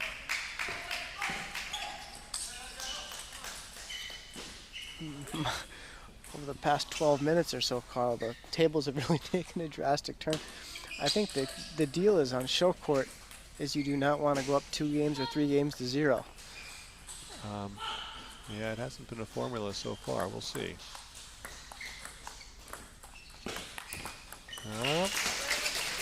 Za Wen-Ting comes roaring back, loses the first 3, but takes the next 3. 11-8 again, of course. Yeah, why wouldn't it? Yeah, what other score is there? Very interesting developments. And I have to say at this point, Angela's got to do something because as we sit here, Za Wen-Ting has figured it out. Yeah, without question. And Angela hasn't figured out a way to kind of stop her from doing that. And part of it, Angela might have to look to be more aggressive when Za Wen-Ting serves that topspin serve to the forehand. She did it one time, and I believe it was the second game, where she took a really beautiful forehand on that return right down the line to kind of stop Za Wen-Ting from doing that serve. But Angela's played so safe on that serve the rest of this match, and she's going to have to give her something different because Za Wen-Ting now isn't missing the ball anymore. She's steady spin all the time. Angela has to find a way to change that dynamic, make Za Wen-Ting Got to put a little pressure on her somehow. You have to. Because she's figured out a way. She's found a way through. And the other thing, though, Za Wen-Ting, if you've noticed, she's taken the topspin off that serve. It's mostly side spin now. So that's a little harder to just come back and flip it or re-loop it. It is, but either way, if you take it at the top of the bounce, it's side top spin. Yeah. If you take that ball at the top of the bounce, it shouldn't be a huge. Yeah. Well, let's see here. Okay. Anything can happen in the 7th game. For the finals. My prediction is 11-8.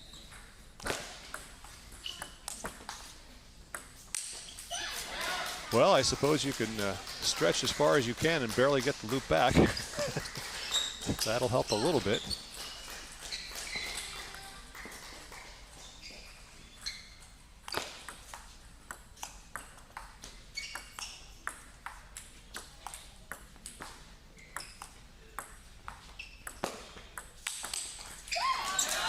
Oh, Zawinting is dialed in, but Angela Guan took the first 2 points. That was quite a nice forehand there and showed her gaining confidence again, I think.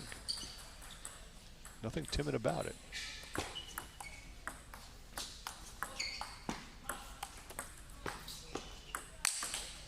Oh. Well, a little too much to hope for there to have that block go in, but.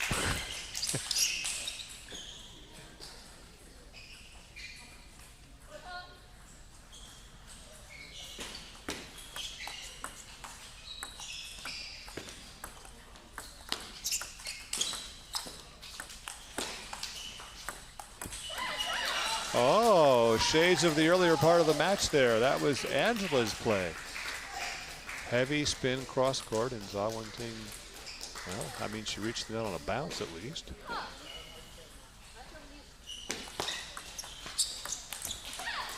And again.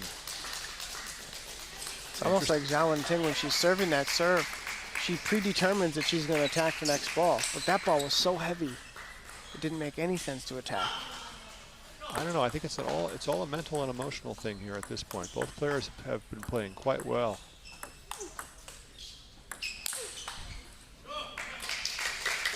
You know, the tough thing too for the attacker trying to win the 4th game in a row is you can get a little overconfident and feel like, all right, I got it now, and get off the program.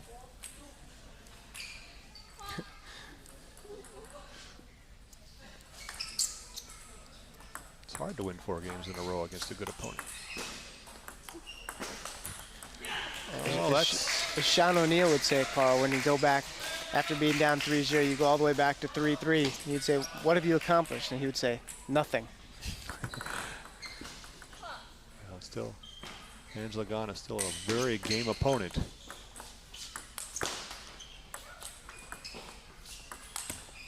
See, there we go again. Very interesting. Zawinting opened cross court the way she wanted, but when Angela got a chance, she reconverted it back to the other line with the heavy forehand spin, and she got the error. Zawinting's got to remember to back off on those shots and just push or drop them the way she did the last 3 games when she was successful. Keep playing consistent, solid table tennis.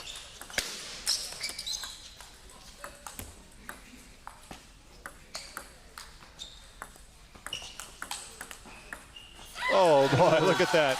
Angela Guan survives 2 net balls in that point.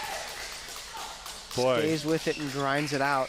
It's like she got rewarded for her virtue there. She hung in there for the 2 nets. And no doubt. Huge point here. Huge. Probably the biggest point of the match. well, Zawinting makes no mistake. She got some short returns, and she made them that time. It's still an iffy proposition on those flat forehands.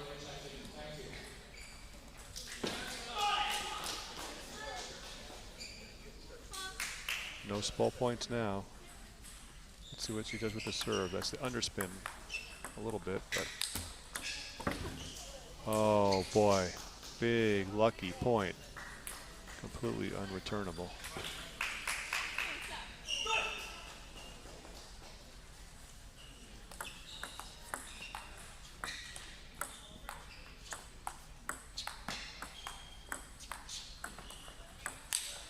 Oh, Angela did everything she needed, got the ball she wanted, and chunked it off the table. I don't know if you noticed, she's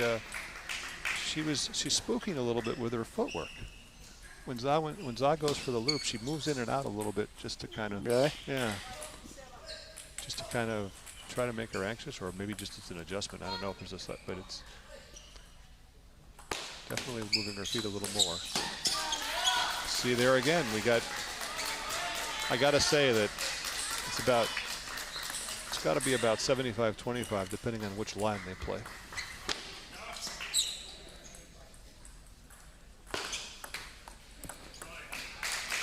All right, 8-6. Angela Guan still within 3 points of what might be her biggest tournament win ever, and at a big time for it.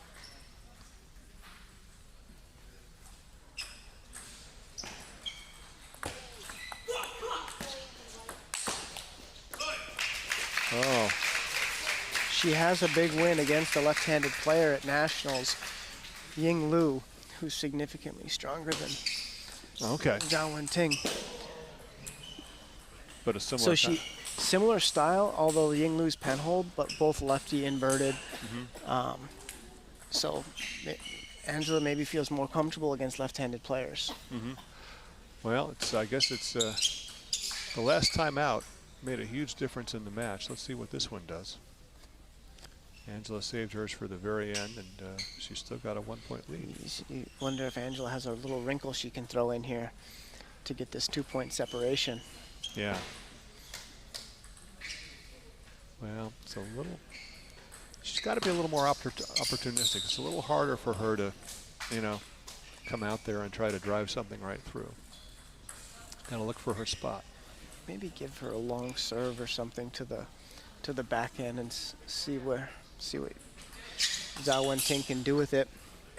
Maybe so, though you hate to give a player of that level a free swing at something.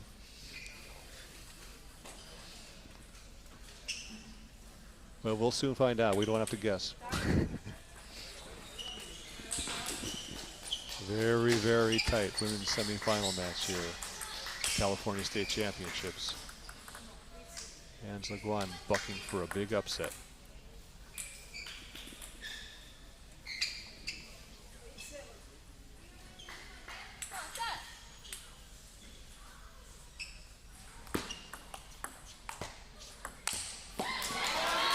And the same forehand that saved the last point betrays her. Zhao Wenting is living and dying. There was nothing there to swing at. No, it's fair enough, but yeah, very poor choice. Yeah, very poor choice.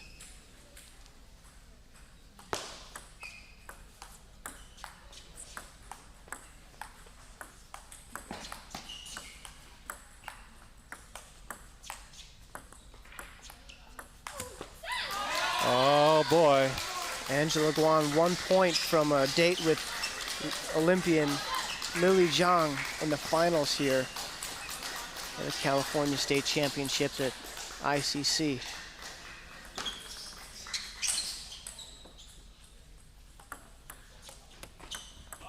Oh, unbelievable end to a terrific match. Angela Guan takes the first 3 games, gives up the next 3, but perseveres in the 7th game to make the finals of the women's singles. Marvelous match, and there's a lot there for our viewers, Corey. What would you tell people to take away from this match? Other than a lot of 11-8s, you can see that at this level, everybody has good, strong attacks. It's the placement of the attacks that we've seen so far in these past 2 matches that have been the biggest difference. Right there, the thing I saw with Zhao Wenting is maybe just a little bit undisciplined. She took some swings at some balls that you probably shouldn't even swing at all, much less do as much as she tried to do with it. Angela Guan, the whole match, played good, solid, quality table tennis, didn't try to play out of her comfort zone, didn't think that I'm playing a player who's stronger, so I have to do something more. She stayed within herself and played to her capabilities, and she was even able to do that under pressure in the 7th game, which was real impressive for Angela. Great win for her. No, it is, and it's just a sport of adjustments at this level, and we saw them several in the match. We kept commenting on them, and the other thing I would just observe is that, and this is a terrific point for our national team effort, and of course Angela is, one of our members. She got a little flustered. She got a little out of sorts. Her opponent started to control her, and she didn't quit. She didn't give up. She persevered and came back, changed it up a little bit, found some things she could do, and was very, very strong right through the end. That's terrific for that young woman, and terrific for our team.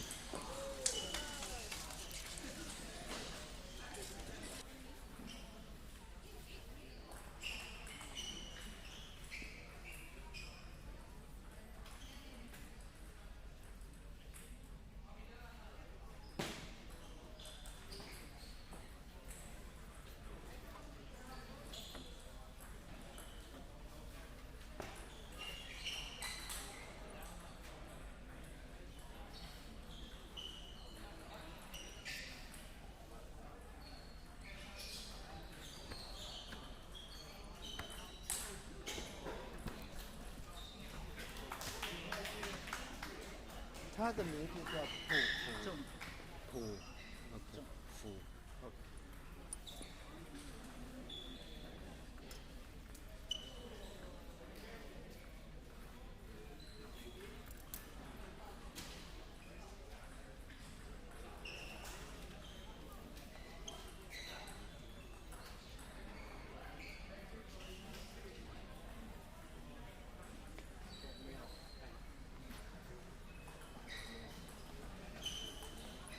你先来。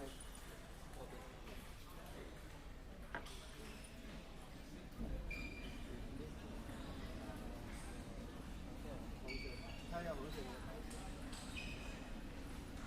Stay with us. More exciting action coming up right now. 2 exciting matches so far. 2 upsets.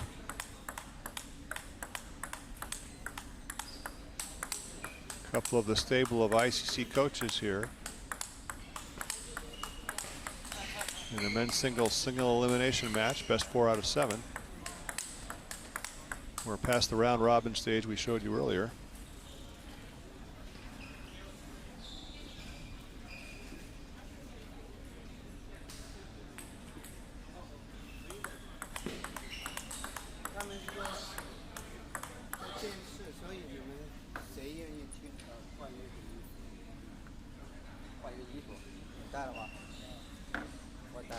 Little discussion about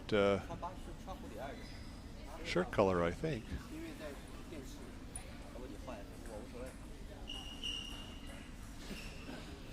One of the things we want to see here and on TV in the show court is contrasting shirts so you can keep better track of the players. Looks like Bob Chen lost the toss. He's gonna go red, and Fu Zhang can stay in. I think we'll call it slate gray. It's pretty close to the black that Bob was wearing, and reminds me a little of the Golden State Warriors uniforms. You know, they have a slate gray uniform that they'll wear sometimes.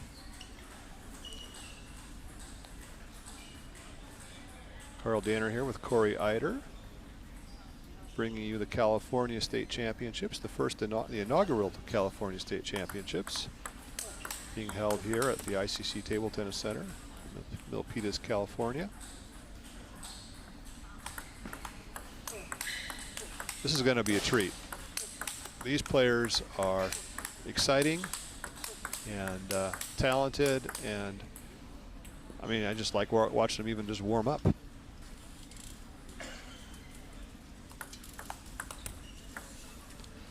Quarterfinal action, bringing in the top seed, by the way. Bob Chen in the red, now in the red, that is. Bob is a very interesting player. The way he's warming up now is not at all the way he plays. He has a fabulous short game, one of the best I've seen in a long time. And then he has very powerful loops from both sides, and especially the forehand side. And what he tends to do to his opponents is to jam him up with a short game, and then when the ball comes out, he just swings really hard at it right away. And the interesting thing you guys are going to see with Bob, when he swings at the forehand, you won't hear anything. He just zips right through it, and it's not that loud cracking sound that you hear a lot of times. He brushes it so strong, and there's so much spin on his ball, but it still stays really low. It's a really interesting loop. I played a lot with Bob. He was at our club out in New Jersey at LYTTC before he came to ICC, and I played with him extensively. And he is so disciplined. He almost never plays outside of himself. Mentally, he's very strong, and he doesn't have any holes. So yeah, Jung Poo has his work cut out for him for sure. Yeah, and there is a level difference here. Bob is 27 plus. Jung Poo is basically 2600. Those are both stratospheric levels by our reckoning, but you know, 125 points, that makes a difference at this level, definitely.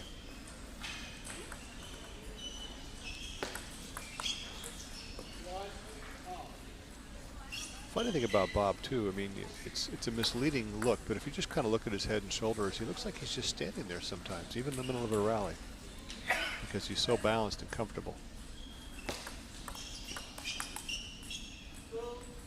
See, fairly simple serve, quick little opener, point 1.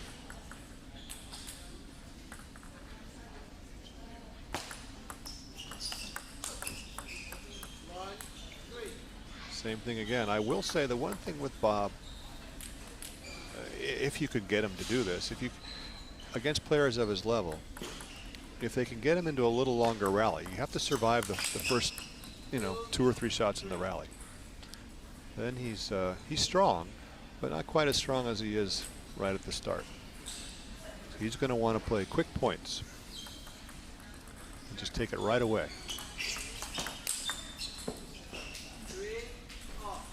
Beautiful reloop there. That's something we haven't seen so far in the matches we've been watching. And Corey, you were talking about the difference between men's table tennis and juniors. One is the ability to stand right at the table, as Zheng did there, and reloop a pretty strong opening loop. Right.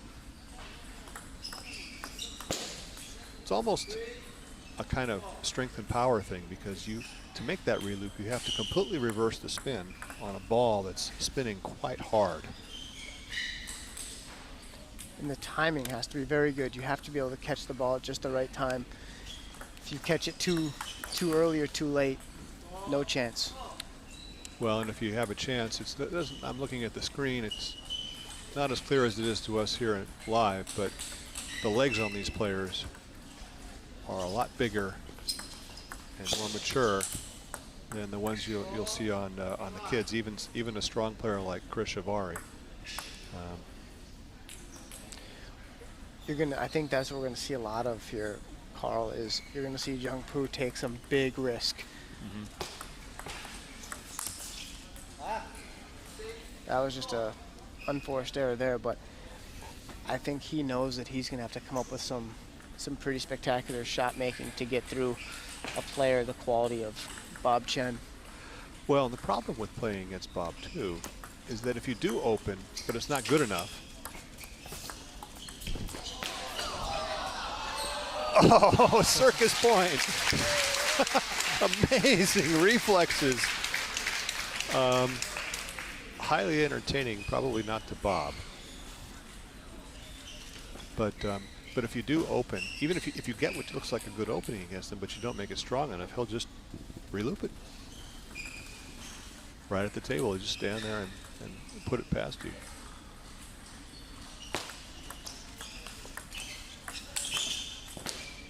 There it is. Just. You see the difference when you get up to this class, Carl, the location where Bob attacks. So it always looks like Zheng Pu's block isn't very good.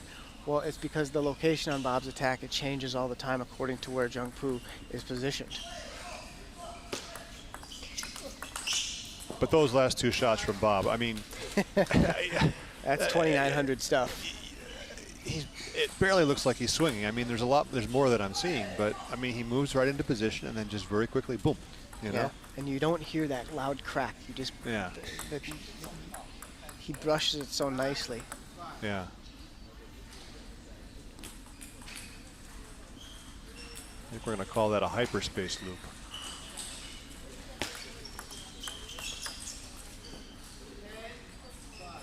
Even that, you almost never hear it. Yeah, very quiet. Contact, yeah. Very quiet.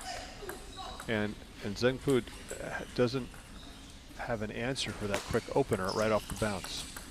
He's almost returned almost none of them. Gets 5 points in the game. And Bob's short game's too good, so Zheng Pu doesn't really get to make the first open. So he's almost always dealing with Bob's opening loop, and his quality of his opening loop is so strong. It's low and it's spinny. So to counter loop that ball is very difficult. Well, it's interesting too with someone like Bob. I don't know what easy way there is to go, but you're almost tempted to try to serve longer serves, serve aggressive serves, try to force him into not a full strength opening because you don't want to have to fight your way through his short game. And you're almost tempted to open. I mean, I don't know. when I play with him, that's the thing. When he drops your serve, you have to redrop sometimes, but you have to cut out. If you play short, you have no chance. Yeah.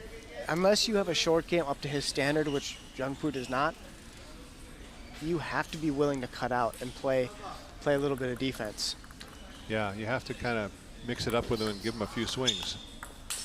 Like that receive was much better. Yeah. Even though it went out, it's okay because he just was able to kind of slow spin Well, it. did force Bob to lift Correct. instead of drive. And that's one a player like Bob. That's one other place where I think, I'm not sure I would call it a weakness, but we'll have to see. Against the deep, hard push. Twice there got him to open a little weak and came back with the forehand. Bob Chen is Tao Wen-zhang's teammate. They play for Shandong Luneng out of China.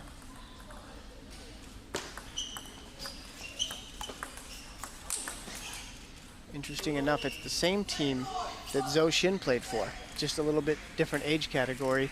So they didn't all play together, but they played for the same professional team in China. The same team that Zhang Jike plays for.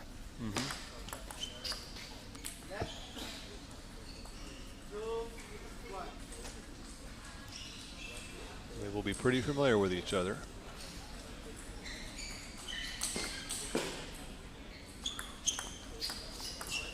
Ooh. That was kind of a half-long return. I don't think I've seen that before. Yeah, no, he can make the ball any distance he wants. His control over a short game is... The only person here that maybe can challenge him with some short game is Zhou Xin.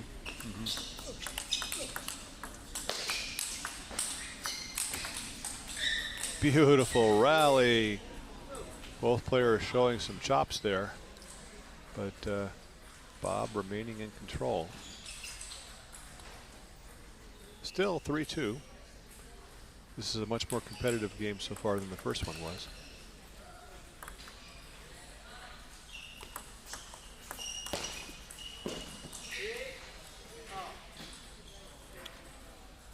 Yeah, that's gotta. If you can get Bob on his heels a little bit or reaching a little bit to make that opening.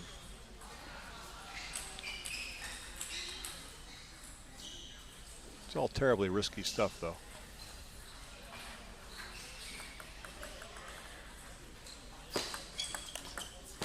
Oh. Again, great location. He waited till the last second, saw Jungpoo turn the corner and played the ball straight down the line. Looks like the easiest thing in the world, huh? There's no easier place to play that shot than from our seat, Carl. Yeah, I always make it from here. I've never lost a match sitting here.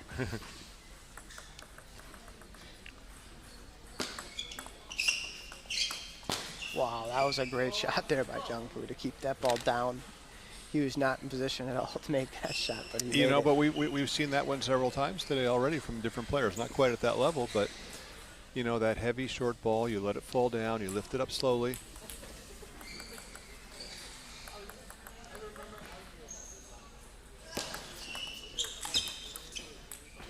Well.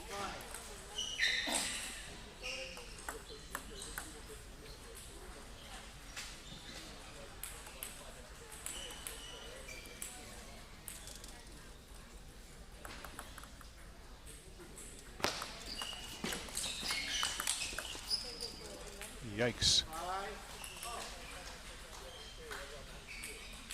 I think with any of these elite men's seeds, you've got a tiger with a tail, whatever you're doing.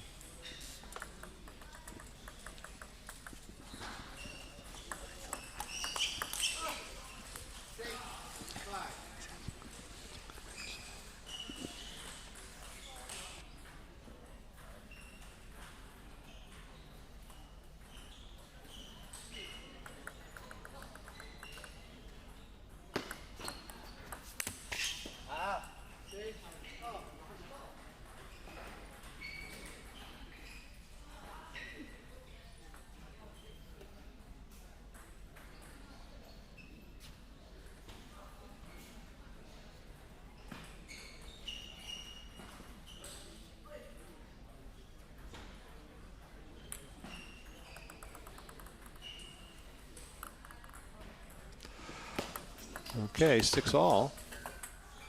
7-6.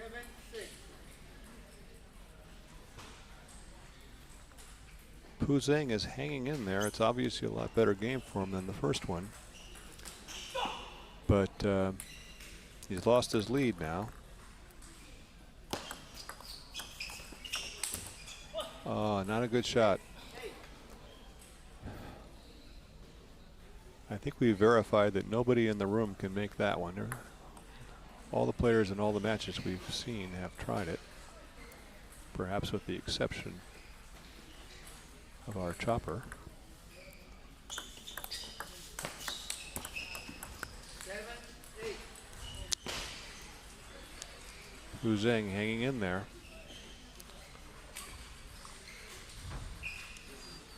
Very short tactical points almost every time. Let's see if we can get a rally to break out here. Nope. See, that was the one that was so easy before. Yeah.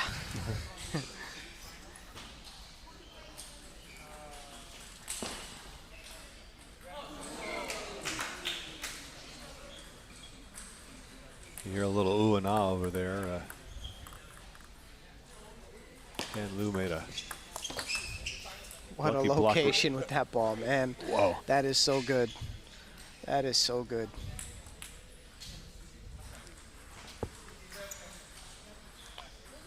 All right. Zheng Pu's put a lot of work in. He's got to. If he doesn't get this game, it's not going to pay off.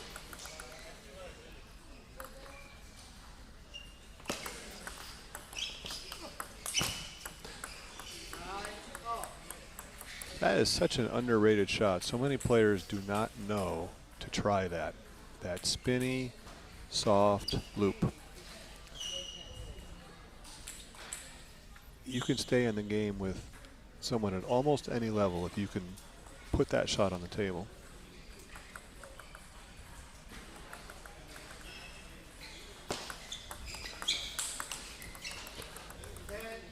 Beautiful spring up loop. Well, big turnaround from the first game. That was no problem at all for Bob Chen. Let's see if Zheng Pu can cash in here.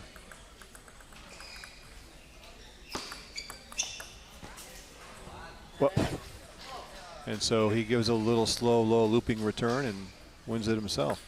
Both these players are kind of, as soon as they see the other player attacking, they're kind of drifting back.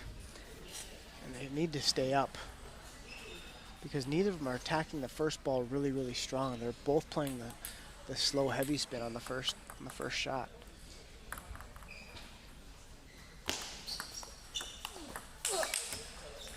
Yikes, and he stayed up that time. Wow.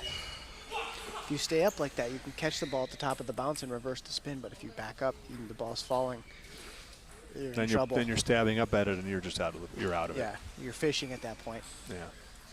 On the 2500 finals, table 1. Referee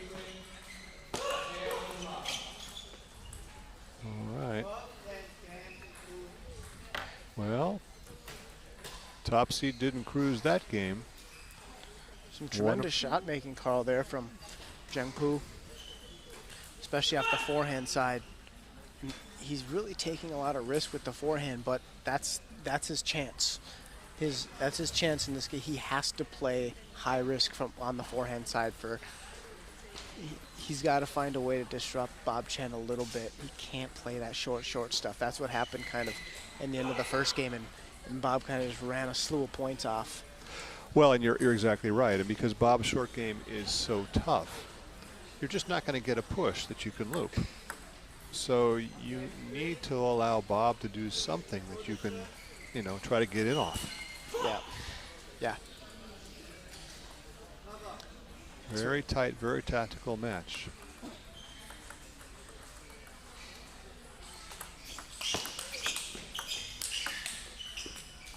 And you have to suppress your defensive urge too. Yeah. When you see that first ball coming, you can't block it, you can't fish. Right. You gotta just go. have to go.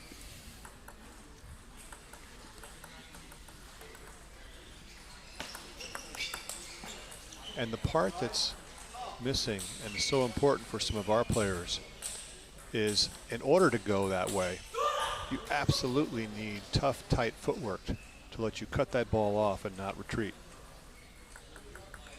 Both these players have it.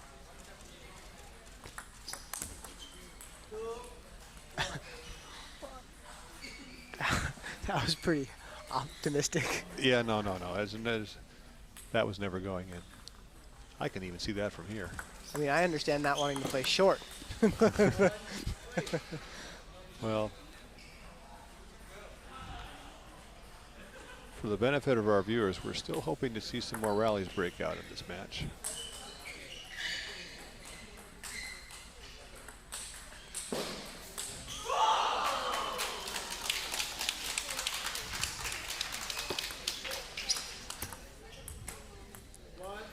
Another big quarterfinal match going on the next table. You might have heard a little show from Dan Liu there and smattering of applause.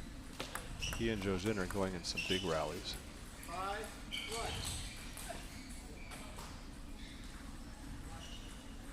Well, Bob Chen is back on track.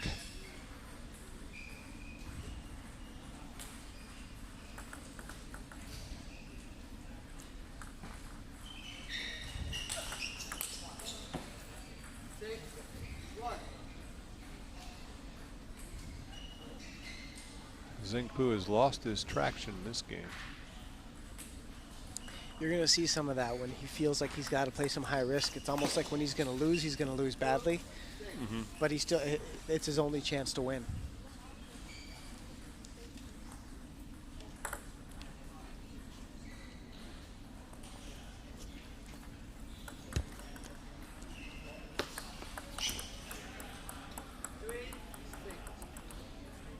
Lots of little adjustments there. Zingpu has determined that he's going to hit the heavy underspin with that serve that Bob Chen was flipping successfully before.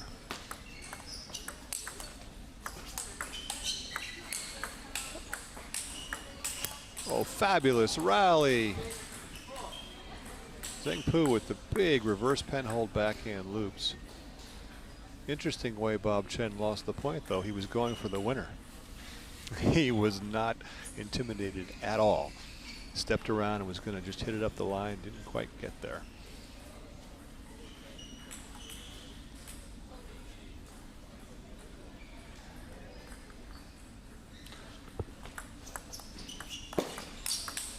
What? I don't know how he made that shot. Well, I do know that he crouched down about to half his height. Yeah. Those are legs. That opening by Bob Chen was as tight as it gets. I mean, low, spinny. Yep. Well, it's like you were saying before, Corey, no alternative. Oh. Now, to you and me, that return wouldn't have been quite as loose as it was there to Bob Chen. Yeah. Little short ball scoop to the forehand, just about 2 inches too high. And that's when you can really see somebody's short game, is when they can make just a, I mean, if that ball is an inch too high, it's playing offense. Yep. For me, that ball's got to be about 2 feet higher for me to play offense on that ball. I'm still trying to get to it.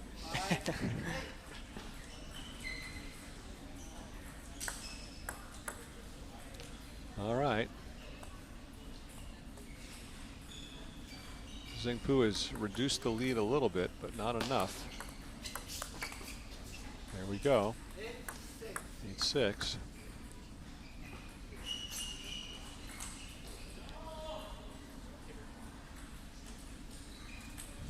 See what Bob has up his sleeve here.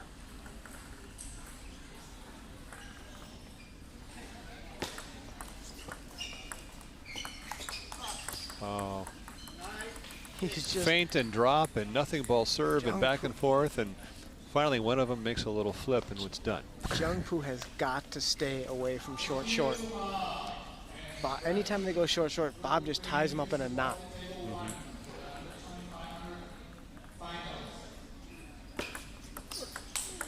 Oh, That's a hell of a shot.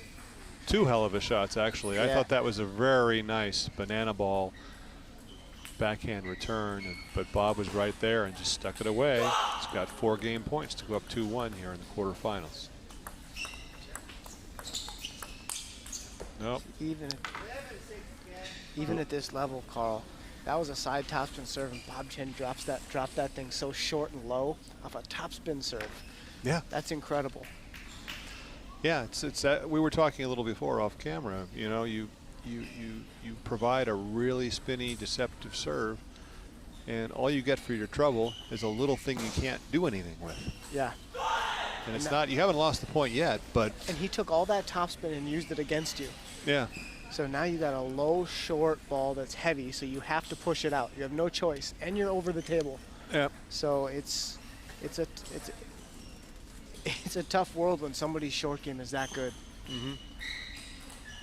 But again, for the people watching, and again, we see that we wish there were 3 more rallies in this match too. But those of you at home, just pay a lot of attention to that service return for both these players, but especially from Bob Chen, because he's right on top of it. The ball, he's not letting the ball bounce up and out, and that's you know.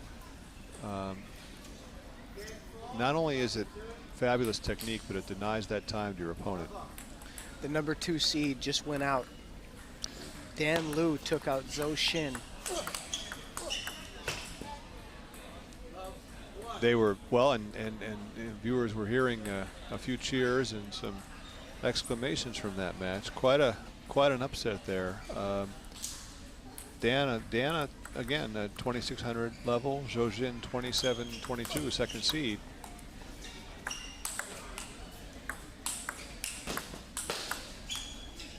Oh, beautiful, beautiful.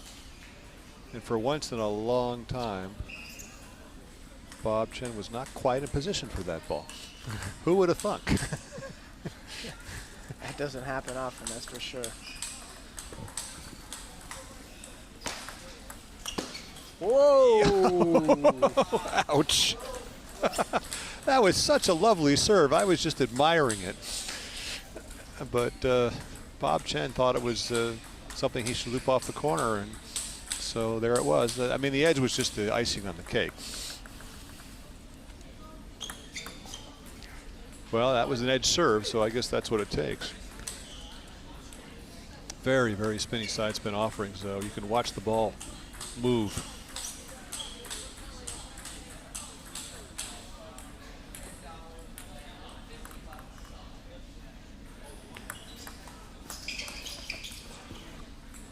Interesting. That was Zheng did his own half long, which received that time. That's the receive he should be doing most of the time. Just cut it out.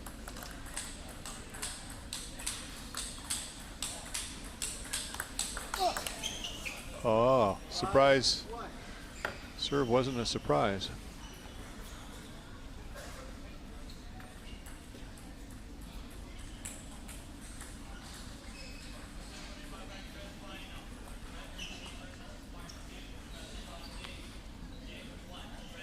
You know, I gotta say, it's this side of the table that's been ruling the match so far. I think it's proximity to us, Corey.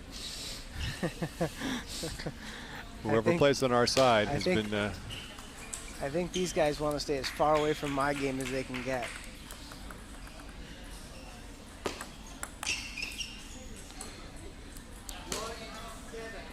Just unbelievable turnaround. I mean, Zheng Pu looks as comfortable as can be. Bob is missing right and left.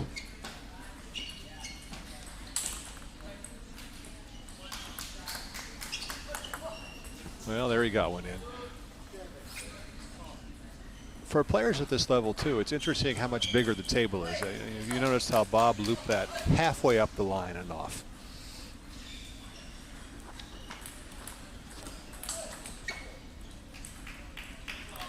The table is a lot wider than the sidelines for players at this level.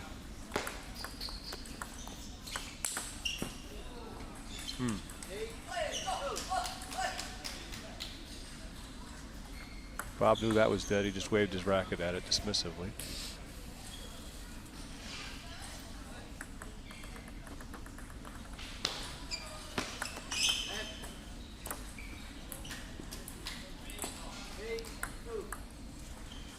Well, I'd say a little bit of a match is developing here, Corey.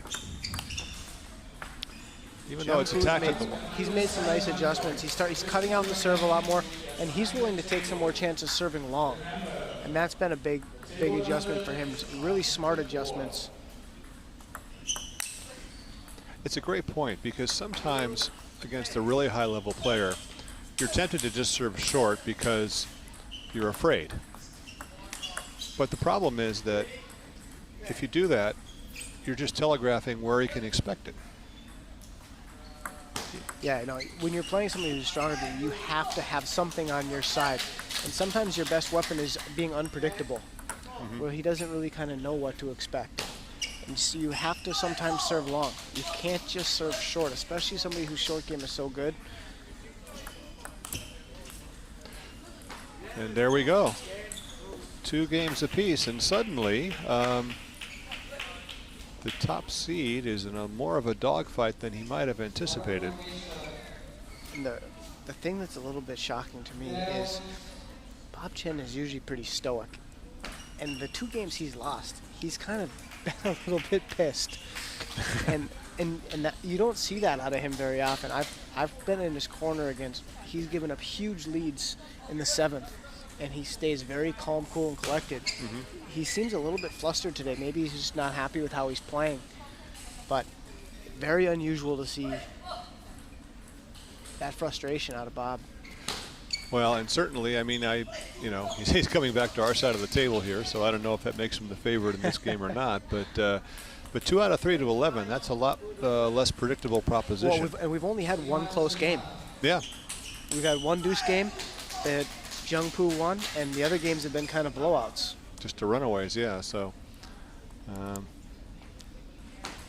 yeah, more and more interesting. Let's see what happens here.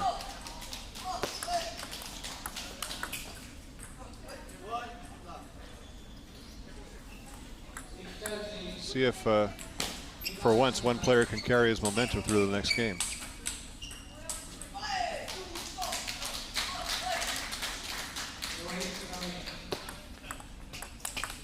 Oh, beautiful shot there. If I'm Bob, I would start thinking about cutting out sometimes. It makes your short game so much better. When you see guys tearing off on those kinds of shots like that, it means they're cheating in a little bit. You've got to keep them honest.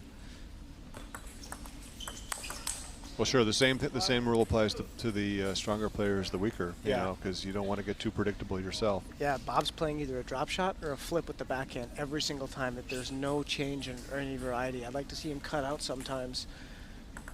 Yeah, give him a nice deep spinny thing to deal with. It'll make the drop shots more effective because he won't know what's coming all the time. Yeah. Well, and it is a sport of adjustments.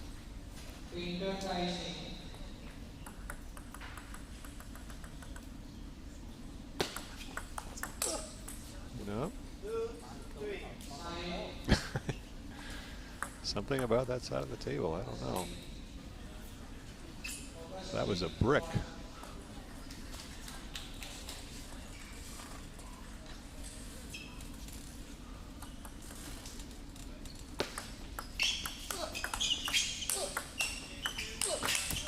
Oh, very, very nice. Not only did Zhengpu make 1 of them, he made 3. Bob's block is quality, and it comes out deep and hops at you a little, I think. Yeah, Jungpoo's really found the range on his forehand, though. His forehand's been lights out since about the 2nd game. First game, it was a little bit hit and miss. Second game, at the beginning, a little bit hit and miss, and then he kind of found the range. And he's not missing it anymore at all. Bob has to find a way to keep him off balance.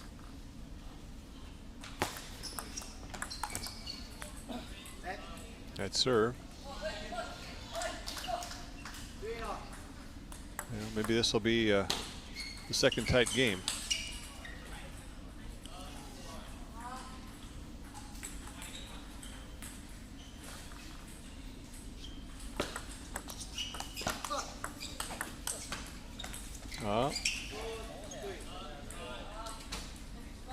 Bob is back to his quick off the table loops.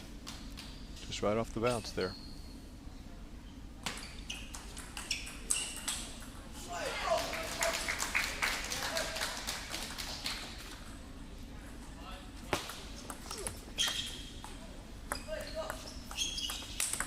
Wow. What a point.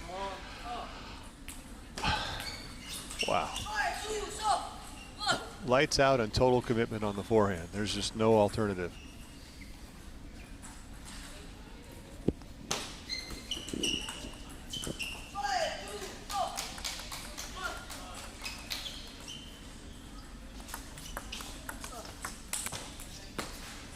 You know, in a way, I think they're lengthening the match here. They're getting a little better at returning each other's shots. The rallies are getting a little longer. The game's closer. He could be heading to a real finish, real tight Yeah, finish. Bob just called a timeout. He just can't get himself focused, and that's where his frustration's coming in, I think, Carl. He just seems a little bit flustered today, which is very unusual. I mean, he's always very, very stoic. The most professional player I've seen come in the U.S. from a practice standpoint, from a methodical standpoint, the way he goes about playing his matches, he's so professional. And to see him like this, you can just kind of get the sense that something's kind of off. He can't get himself to kind of fully focus. Well, and it's interesting. I mean, the clues you're reading are not exactly, you know, he's a little bit expressive, but, you know.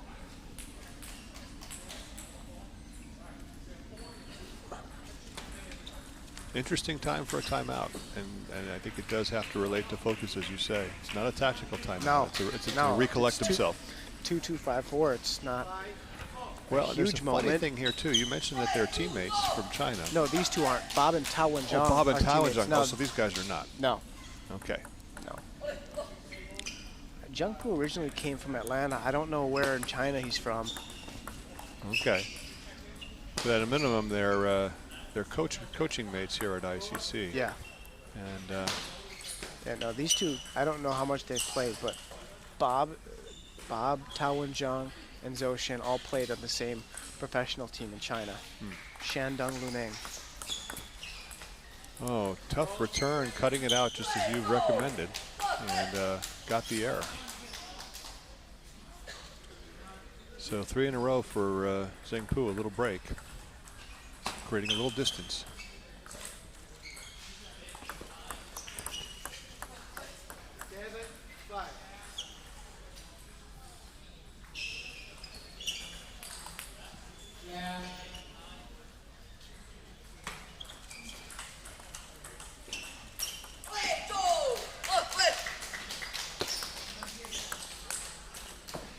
That was too much to hope for that time. That ball got a little too low even for Zhang Pu. Which meant it just about hit the floor, I Yeah, guess. he took that one off his shoelaces.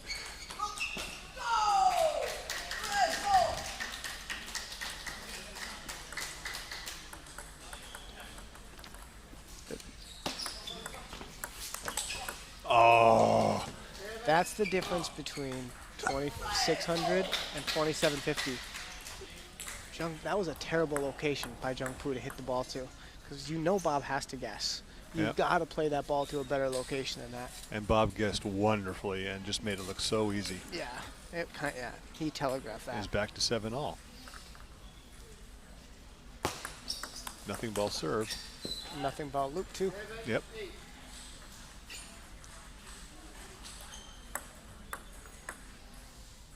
A little flat and low, caught Bob slightly by surprise.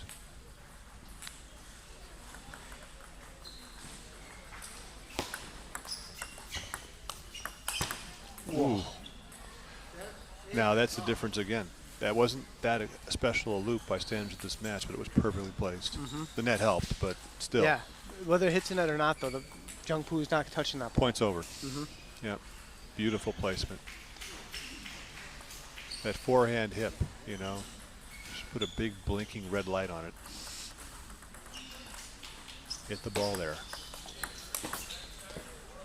I think he mishit that a little bit. Bob's got to stop playing that receive. Yep. That receive is not successful anymore at all. No. In fact, Zheng Pu is feeding it to him and giving him the heavy underspin once in a while, too, to look for the error. Cat and mouse. That's the ball. Boy. That's the receive. Half long double bounced. Bob's got to keep finding a way to suck Zhang Pu into the short game. By doing the flip, you don't make Zhang Pu play any short game whatsoever. Critical points of the match right here. 2-all, 9-all. Only the second close game we've had. Crunch time for the top seed, who's serving right now. Try to win and take a 3-2 lead.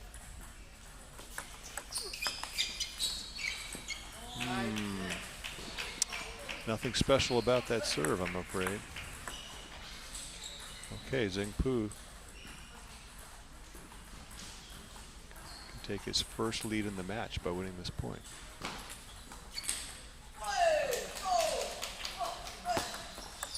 That serve.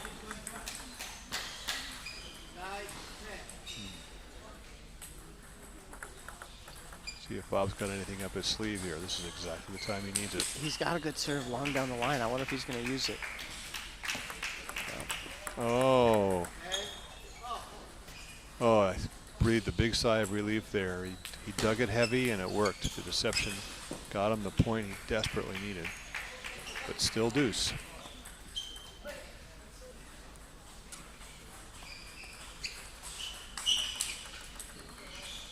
Zhang Pu working for a big upset here. And that helped him there. Yeah, but I don't know.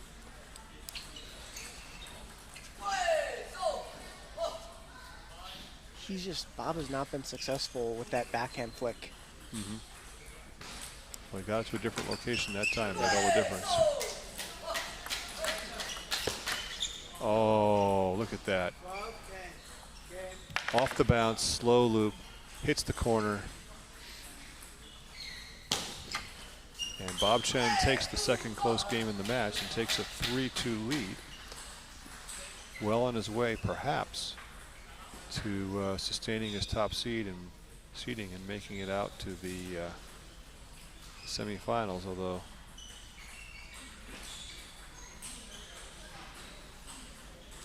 got to tell you, Corey, we're back on it every game on this side. Yeah, we're right on schedule. Yeah. At least we got another close game that time. Yeah, So yeah. we're No, at 2. that was a good thing. That was a good thing. You guys hear the cheering and the self-encouragement in the background. We have the under 2,500 final going on right next to this men's open match. Nikhil Kumar, who scored a big upset earlier, is right in the thick of it here. He's up 2-0. Anyway, let's get back to critical game 6 here. Men's singles quarterfinal.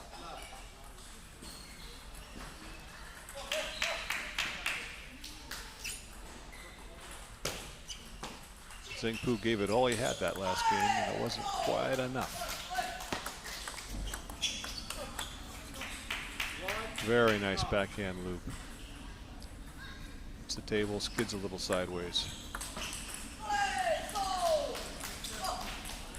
Men's singles quarterfinal action here, the California State Championship. ICC table tennis. As it happens, 2 ICC coaches playing in this match.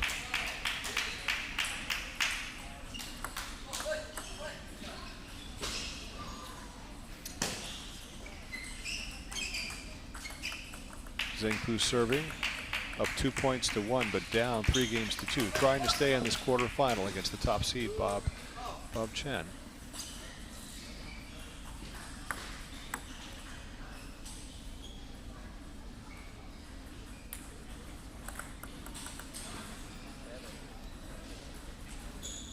This is just an exhibition of the highest level tactical table tennis, sprinkled with occasional bouts of power. Well, and that's the reason for the tactics, right? You have 2 players that have so much firepower. It's not about can you stop them from attacking, it's can you just force them to attack something weak, right? Because you can't stop players at this level from attacking. All you can do is put them in a position to make a weak attack. Oh. Point, counterpoint there, wow. Or punch, counterpunch. Well, and when you're looking for your own attack,